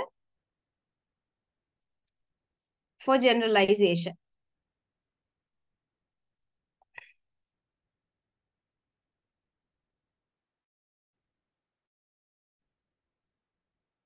Like simply the psychology help us what kind of systematic procedure we have to follow for the generalization of the finding, generalizing the findings of the study.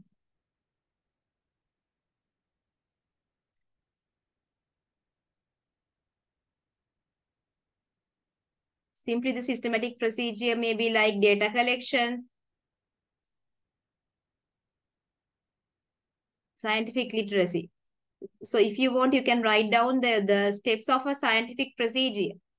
Write down a small subtopic under systematic procedure and write down steps of a scientific investigation. Steps of a scientific investigation.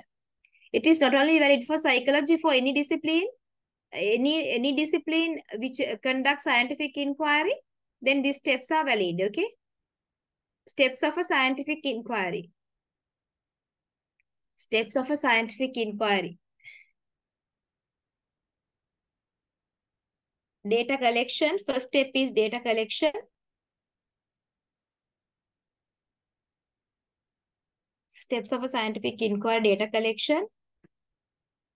Say like steps of a scientific inquiry.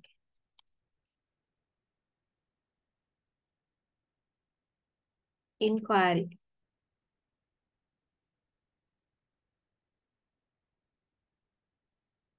Data collection. Organizing data.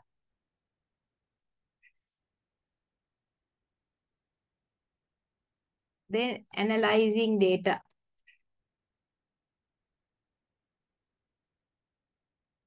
Interpreting data.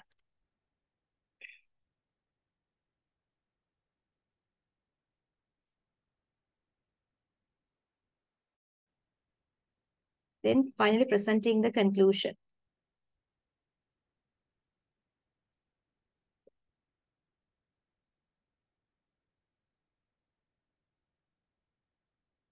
In here, interpreting information. So once this is data mean unprocessed thing. Now, once we analyze, we try, then the information is derived, interpreting information, try to be presenting the conclusion. So these are the important 5 steps of scientific inquiry. So a student who follow psychology subject, they learn how we can collect data about a particular behavior, how we can organize, how we can analyze, how we can interpret, how we can present in the conclusion to the general audience.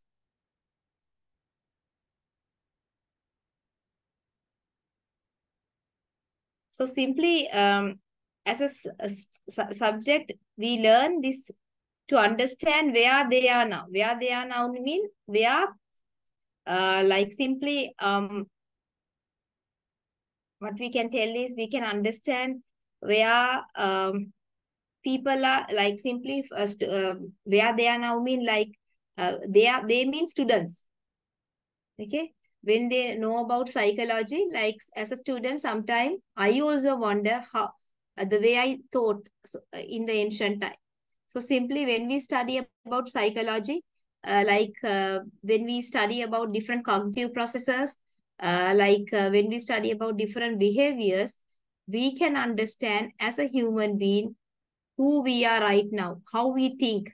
අපි හිතන විදිය හරිද? අපි කරලා තියෙන විදිය අතීතේ හරිද? Simply we can understand where we are standing right now. The way, the reason for our bad behavior, the reasons for our positive behavior. So how our cognition functioning. So all these things we can be understand. So as a personally, when I teach this subject, sometime for my consensus, mage harda sakshit samar velawata katha karanawa, even though I teach this point, at that point I did not behave like this way. So I also learn a lot from this subject when I am teaching, when I am searching information to teach students. Gaining an understanding of who they are and how they will behave in the future through understanding the environment in which individual are embedded in individual experience. So simply, we can understand where we are. At the same time, we can understand how we should behave in the future as well. So personally, I have learned the way I behaved in the past is not acceptable. It is not acceptable. So therefore, I can determine as a student or as a teacher the way I should behave in the future. I can govern, I can control my behavior in the future. To understand the diversity among people across different cultures. I have explained that point before. To understand the complex factors that influence persons' behavior. In here, complex factors mean both internal and external factors.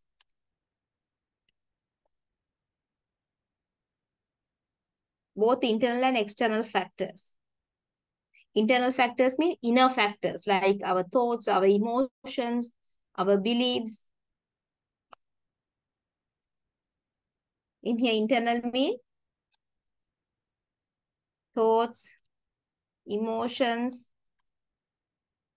beliefs.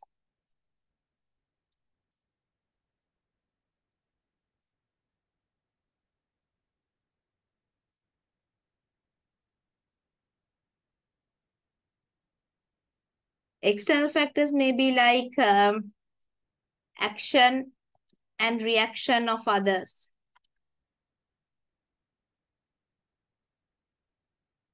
Environmental changes.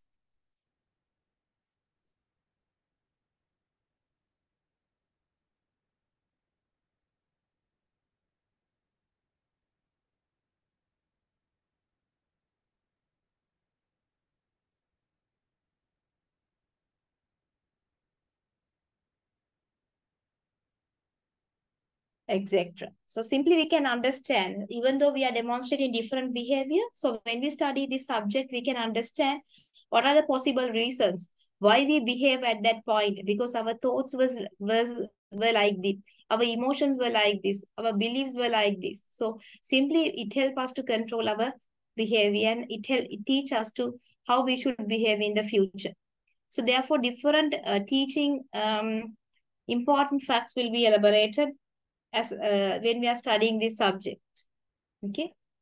Actually, since today is the very first lecture, I cannot explain all these points because since you don't have knowledge about this, but once we learning time to time, step by steps, I will recall the points what I have discussed at the initial session. Okay, සමහරට අද ගොඩාක් lesson එකේ ගොඩක් දේවල් ඔබට තේරෙන්නේ නැති වෙන්න පුළුවන්. ඒ ගැන worry වෙන්න එපා පුතේ. අපි lessons කරනකොට මේ දේවල් මම ඒවලට එක්ක link කරනවා. I will link these things with them. Even though I have told several things today, but you could not be able to understand since you did not study those lessons previously. Okay. Actually, the history of psychology, different scholars have given different tremendous contribution. And actually, this is for self-study, my dear student. Okay. Since the homework also needed, history of psychology, I kept it for your self-study. And I have given few about these scholars. But basically, I will discuss about the Sigmund Freud contribution in a very detailed manner. As well as Abraham Maslow's contribution in a very detailed manner. Not now, but later. These are the two important scholars we will be discussed in this course in a very strong manner. Sigmund Freud and Abraham Maslow's, because Abraham Maslow's contribution will be discussed under the lesson motivation and like will be discussed under personality as well. Under personality also will be discussed.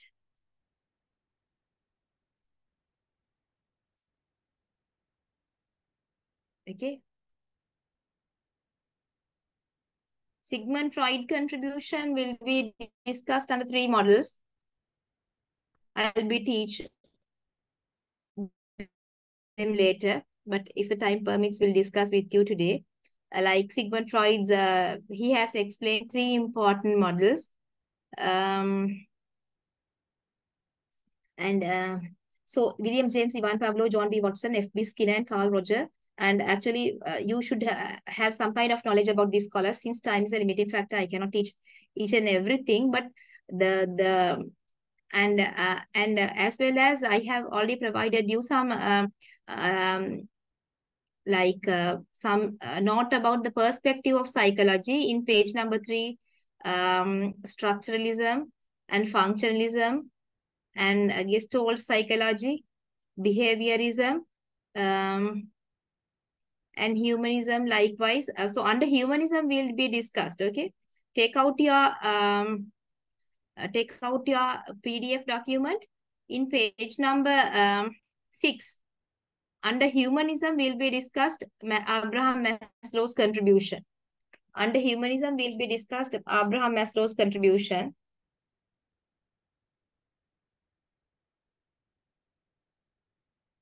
But basically we'll be highly focused on this psychoanalytical theory which was introduced by in page number 4, Roman number 3. This psychoanalytical theory which was introduced by Sigmund Freud will be greatly discussed in this lesson, because since it is somewhat very, very important, because Sigmund Freud has nicely explained about like 3 models covering how we can like simply in that 3 models it explain about the structure of the mind, structure of the personality, as well as the psychosexual stages of how the persons physically develop over 5 stages. Okay, don't worry if you did not get an idea, no worries, I'll teach you in a detailed manner.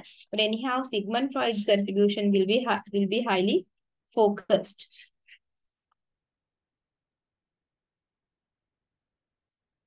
Or write down a subtopic called Sigma, because after this history of psychology, the lesson is can be ended up. But let's move to slide number 50. I kept this is for homework, William James, and all these things for your homework. But I'll start from this, like Sigmund Freud's. Please go to the slide number 50. Sigmund Freud contribution.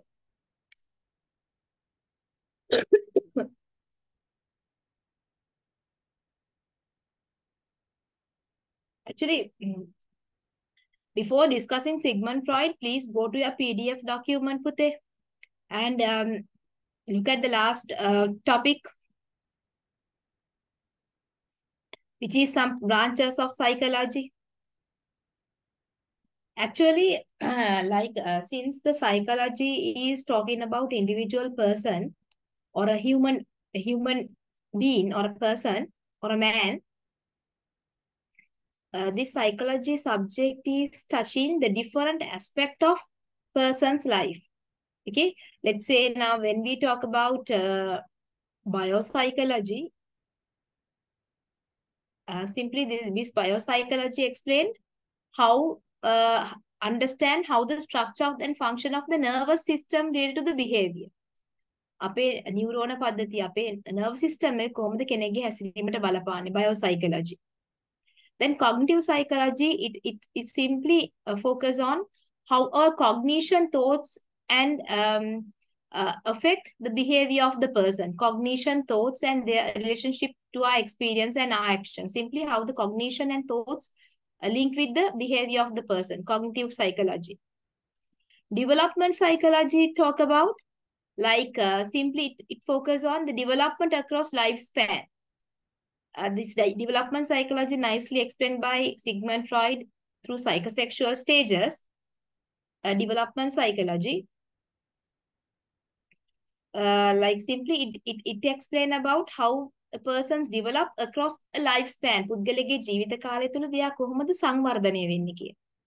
Okay, so Sigmund Freud will be discussed later. Sigmund Freud explained the development across a lifespan of a person, considering four important stages. Four important stages like oral stage, then anal stage, phallic stage. So likewise, different stages have been explained. Then personality psychology, simply it explains, it focuses on the pattern of thoughts and behavior that make each unique. How a personality is created. How the pattern of thoughts, emotion, and behavior govern a person's personality. Okay, කෙනෙක්ගේ පෞරුෂය නිර්මාණය වෙන්නේ කෙනෙක්ගේ හැසිරීම ඒකට බලපාන how the cognitive processes and behavior affect for a person's personality. That will be discussed.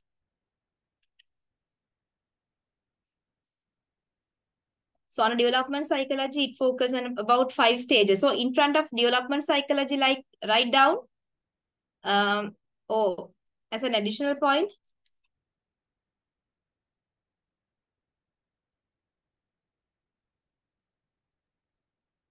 Sigmund Freud, under development psychology, write down, Sigmund Freud has stated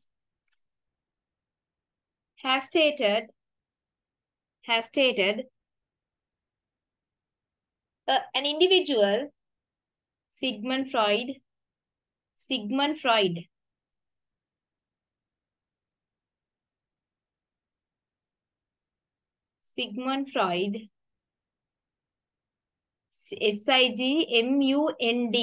S-I-G-M-U-N-D, Sigmund Freud, F-R-E-U-D,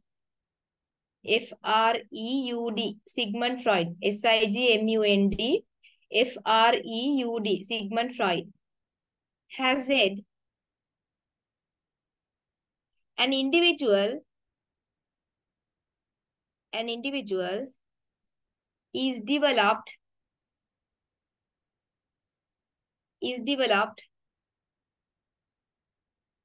across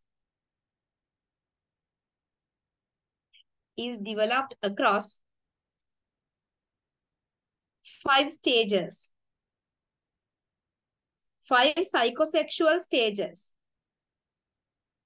5 psychosexual stages, 5 psychosexual, P-S-Y-C-H-O,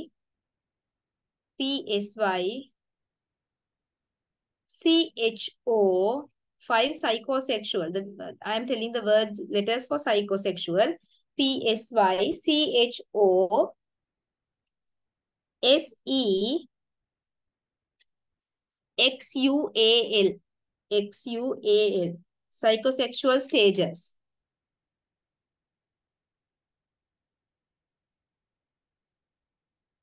Namely, oral, ORAL, ORAL, oral, comma, anal, ANAL, Gudavadiya, anal.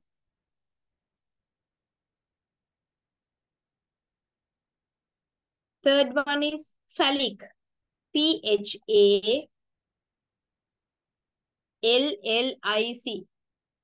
Liguavadiya, phallic, PHALLIC, phallic. Fourth stage is latent, LATENT, latent stage, LATENT. And last stage is genital, GENITAL, genital. So don't worry, we'll be discuss these 5 stages in a very detailed manner later. In next section, session number 2 will be discussed.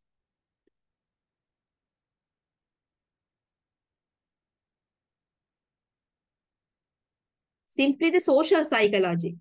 Personality psychology, simply we discuss about the personality, how we can develop person's personality. Social psychology means how we interact with and relate to another. How we explain our behavior versus how we define the behavior of others. අපි අපේ හැසිරීම කොහොමද explain කරන්නේ? අපි අනිත් අයගේ හැසිරීම කොහොමද නිර්වචනය කරන්නේ? Simply prejudice and attraction. How we resolve interpersonal conflicts. It talk about under social psychology.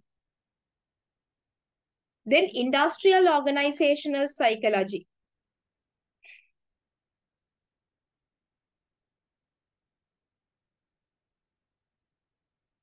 Simply industrial organization psychology is focused on how we can apply psychological theories, principles in the work setting. Then health psychology.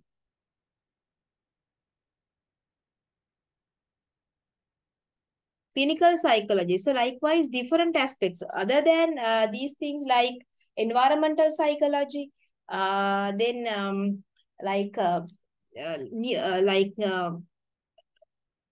child and development psychology, then after neuropsychology, health psychology, then different abnormal psychology, different aspects of a person's life will be covered.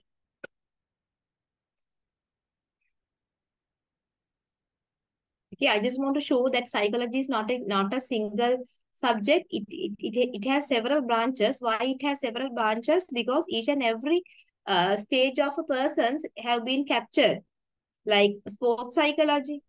So that kind of things also covered. So there are many more.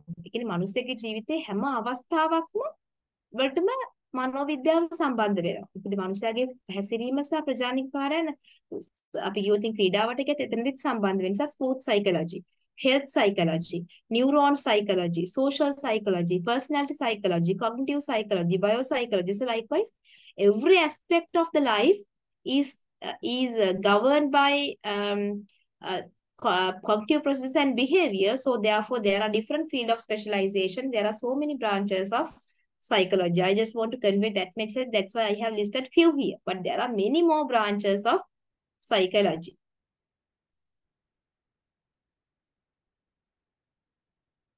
So my dear students, I am inviting you to find about more and more things about the information what we have shared. Okay. So learning දැන ගැනීම කියන්නේ පුතේ මම කියන දේවල් 100%ක් හරි කියලා විශ්වාස කිරීම නෙමෙයි. So you go and find whether the said point is true and accurate. It's called learning. You try to add some points to your note, and there are many more reliable sources available in the internet to get an idea about the things what we have discussed so far. So don't based on the Wikipedia. Go for the reliable sources and find information and try to enrich your handout as much as you can. Okay. So let's try to go learn about Sigmund Freud. Because we know the Sigmund Freud is a very simply, the Sigmund Freud has introduced three important models in psychology. We call it as like psychoanalytical theory. So under psychoanalytical theory, basically the Sigmund Freud has explained three important models. And whether they have here. Okay. Okay, write down a new topic called Sigmund Freud.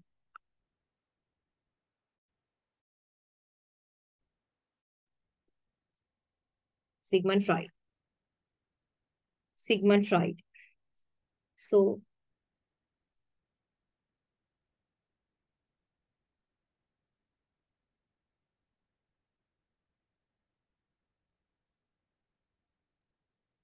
basically he has introduced three models of psychology.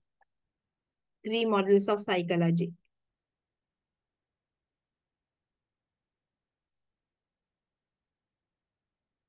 He has introduced three models of psychology. Write down. I will explain later. First one is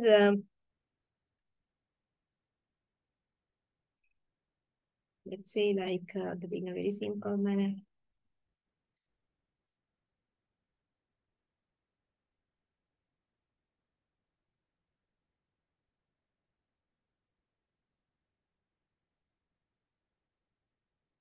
Let's say like topographic model of the psyche. First one is topographic model of psyche.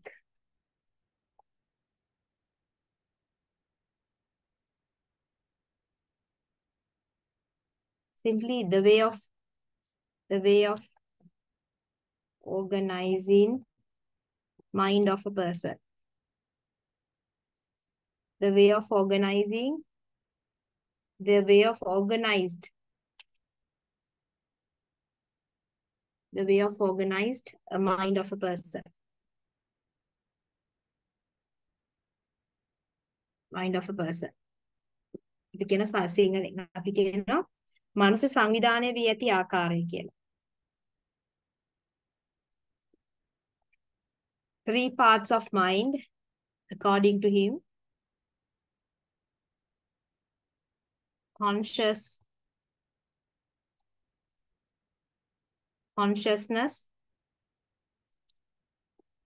pre-conscious,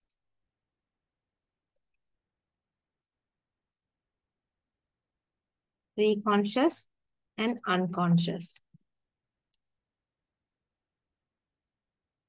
Unconsciousness.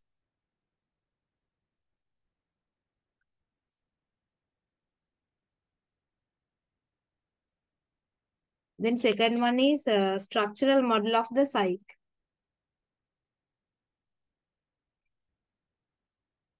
Structural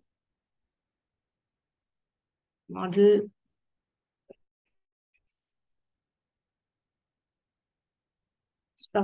of the personality කිව්වත් ඒත් okay.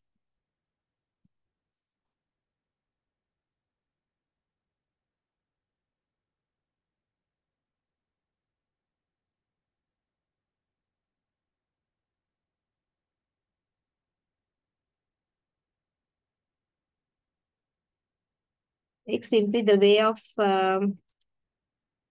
organizing, the way of organized the personality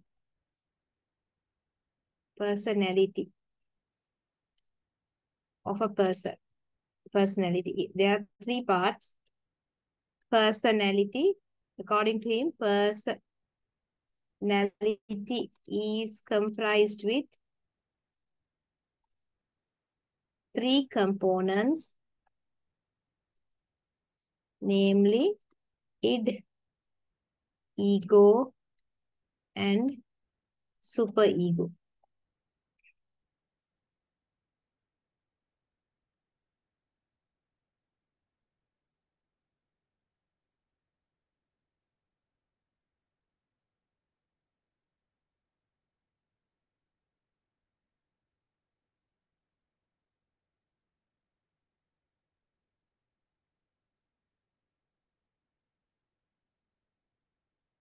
Third one, psychogenetic model of development.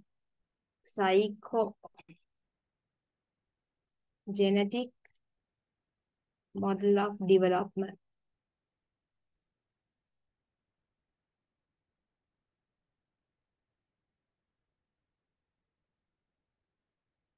The way of developing a person's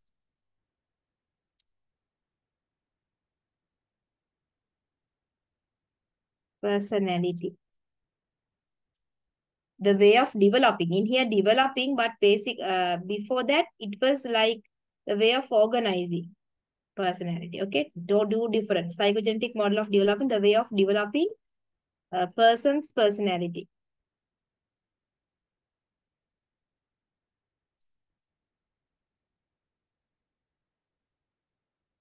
It says person's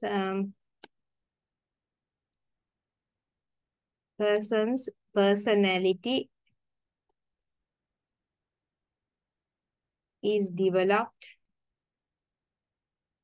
under 4 stages. Oral, anal, phallic, latent, and genetic.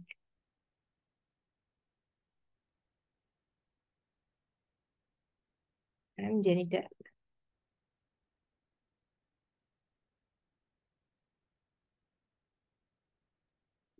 Write down, Pute, don't worry. Don't worry about all these terms.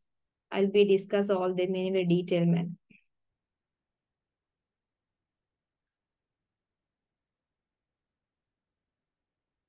Sorry, not 4, 5. It is 5 stages.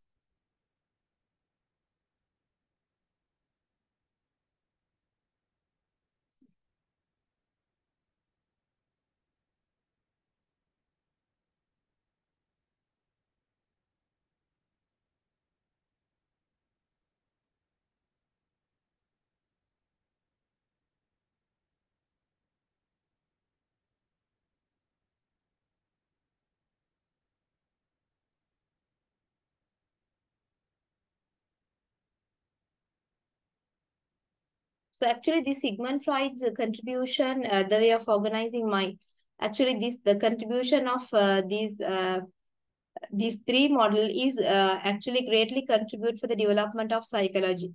So basically, the very important thing is right now also these 3 models are highly appreciated and accepted. Okay.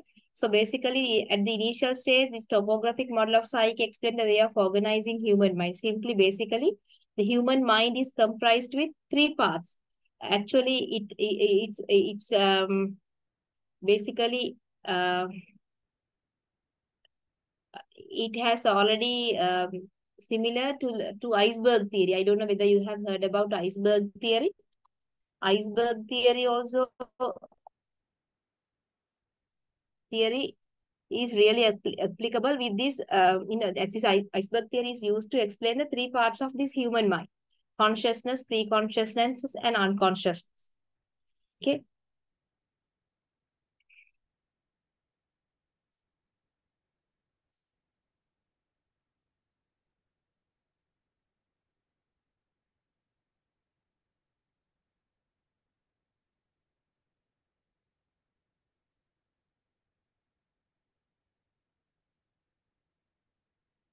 Hope you have already wrote this fact.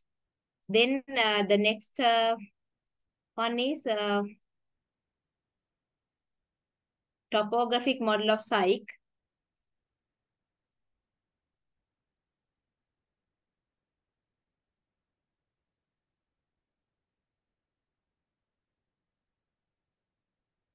Then the subtopic is topographic model of psyche. Like simply, I don't know whether you have heard about iceberg theory. It's here. This is that iceberg theory, like conscious level. So Sigmund Freud has already said human mind is equal for the iceberg theory. So consciousness, pre-consciousness, and unconsciousness. Basically, the conscious level. Conscious level කියන්නේ පුතේ සරලව කිව්වොත් අපි සිංහලෙන් කියනවා අපේ මනසේ දැනට පවතින තොරතුරු. That means already that information is already in our mind. Okay, now right now we are discussing about the parts of individual mind. So basically Sigmund Freud has cascaded the human mind into 3 levels. They are conscious, pre-conscious and unconscious.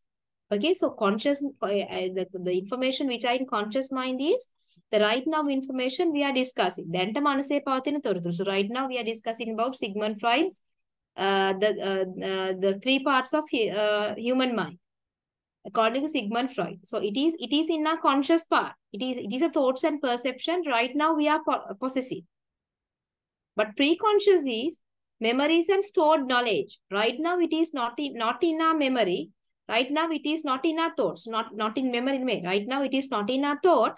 But if we want, we can recall it. So if I ask what you had your breakfast today morning, you cannot exactly tell what it is. But if you think and tell, you can recall that information. So information which we can recall easily are in the pre-conscious mind. If somebody asks what is your home address, then it's a stored knowledge. It's already in your mind. It's in your short-term memory. You can recall and you can tell it. It's information which can be recalled is in the pre-conscious mind. But information which is already in our perception right now, මේ වෙලාවේ අපි කතා කරන දේවල් තමයි conscious mind එකේ තියෙන්නේ. And unconscious level mean like information which are stored in our long-term memory, but unfortunately you cannot recall them. But when we talk about human mind, the biggest part is unconscious level of the human mind. Most of the අපි කියන අපේ පුංචි කාලේ ඇතිවෙච්ච fears, බය, irrational wishes, shameful experiences, like violent motives, selfish needs, unacceptable sexual desires, all these have been stored in our memory. But unfortunately, we cannot recall these information even though we wish to recall them. But please do remember, for your behavior, conscious, pre-conscious and unconscious, all these information are greatly affected. Even though information which are in your unconscious mind cannot be recalled, but these information which are in unconscious mind is greatly affect for your current behavior. ඒ කියන්නේ පුංචි කාලේ අපිට ලැබපු අමිහිරි අත්දැකීම් සහ තාඩන පීඩන ලැජ්ජාසහගත අත්දැකීම් ආත්මාර්ථකාමී අත්දැකීම් කියන දේවල් පුද්ගලයෙක්ගේ වර්තමාන හැසිරීමට බලපානවා. So therefore these 3 conscious, pre-conscious and unconscious, those 3 level of mind is greatly affected for the person's behavior. That's why we can පුංචි කාලේ කියන්නේ දරුවන්ට පරිස්සම් කරන්න. ඒ දරුවන්ව අනවශ්‍ය දේවල් වලට expose කරන්න එපා. Don't make fear them. Don't expose them for irrational wishes. Don't expose them for shameful experiences. කියන්නේ අපි පුංචි කාලේ ළමයන්ව ලැජ්ජාවට පත් කරන්න එපා කියන්නේ. Don't expose your children for violent motives. So likewise, we have to look after them very carefully. So even though it is unconscious, even though we cannot recall, even though we wish it, but unfortunately, all these the information which are stored in all these 3 parts eventually affect for a certain behavior. Did you get my point? Is it clear for you? Is Please it clear? again. Sorry? Please tell me again because Okay, it's not sure. clear. Actually, yes. Okay. According to Sigmund Freud has cascaded the human mind into 3 parts: conscious, pre-conscious, and unconscious. Okay. Simply conscious level mean the information which are already in our mind right now. So in your mind right now, we are discussing individual mind. So that thought is with you right now. It's in your conscious part of your mind.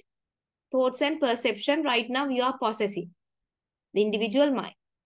But information which are in your pre-conscious part of your mind is right now it is not in your thought, but if you try to recall them, you can recall them easily.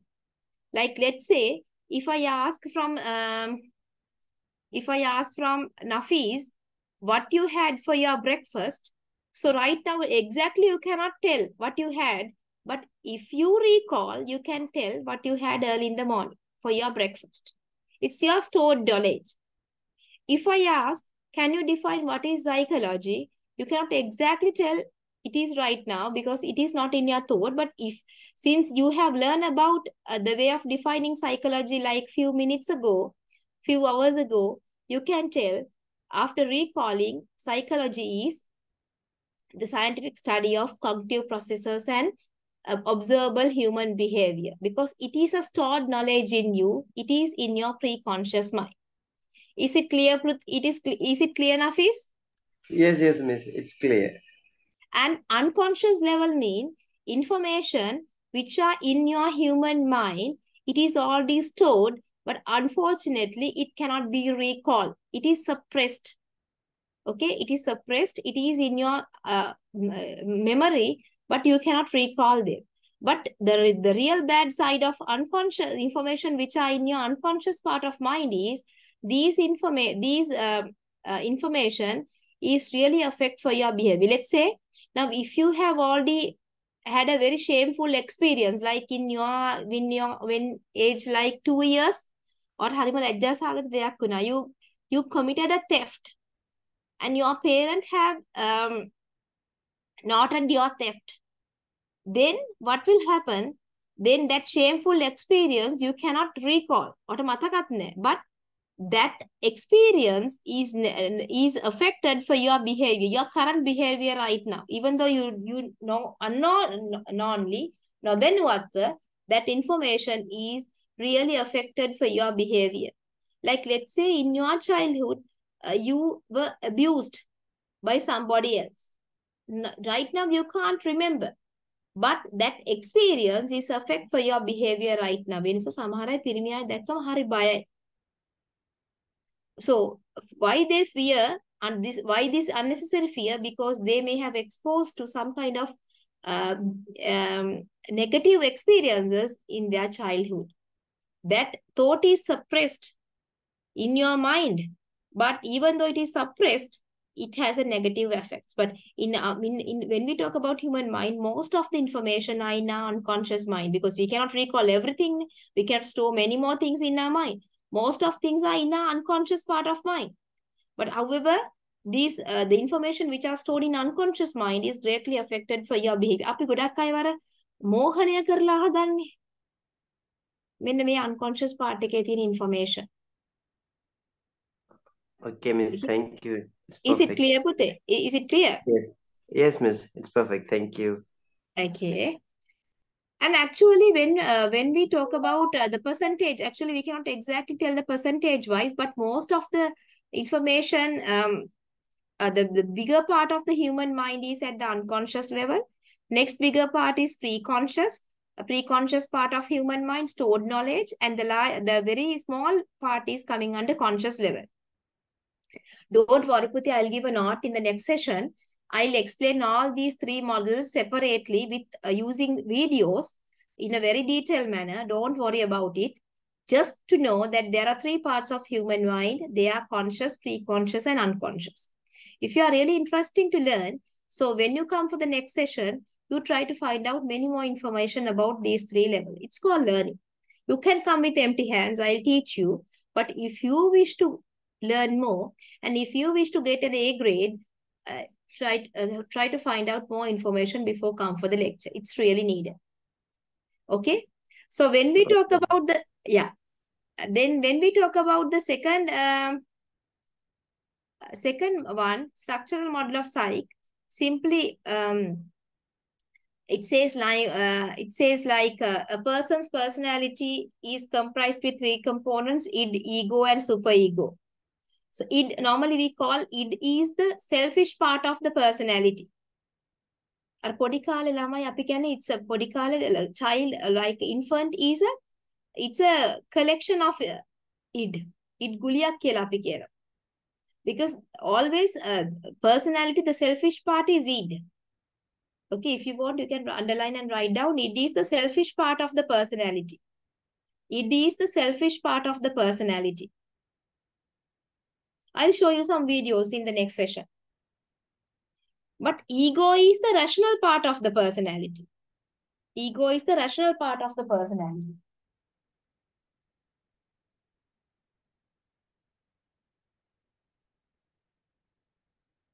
And superego is the moral principle. That means Sadachara Sampanna when uganane superego. Superego is based on the moral principle. This is selfish part. It based on pleasure principle. It is based on pleasure principle. Always try to get the pleasure. Always try to fulfill the needs, wish. But ego is based on the reality principle. Always find the reality. What is the reality? But see, superego is always try to based on the moral principle. Sadachara Sampanna when. Actually, when we talk about child, in their personality, it is somewhat very prominent. But when a person getting older after 12 years period, their ego is very sound than id and superego. When people become elderly, after like 55 or after their retirement, their personality, the superego part is very prominent than ego and id. They always try to comply with the customs, rules, regulation of the society. Okay. So likewise, don't worry about it. I'll teach you all them in a very detailed manner later. So our next session is session number 2. We'll be discuss these 3 models in a very detailed manner. So do you have anything to clarify? It's your time to clarify your gray area. Do you need any clarification?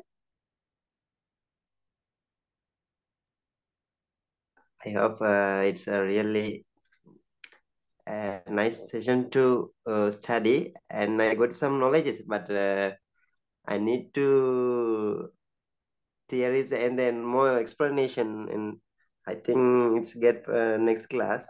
But now Okay, it's okay. Miss. Yeah. Because as I told you, the very first session, you won't be able to understand since there are many more technical terms. But I will explain all these models in a very detailed manner in the next session. We'll give you a self-note and we'll show you some videos.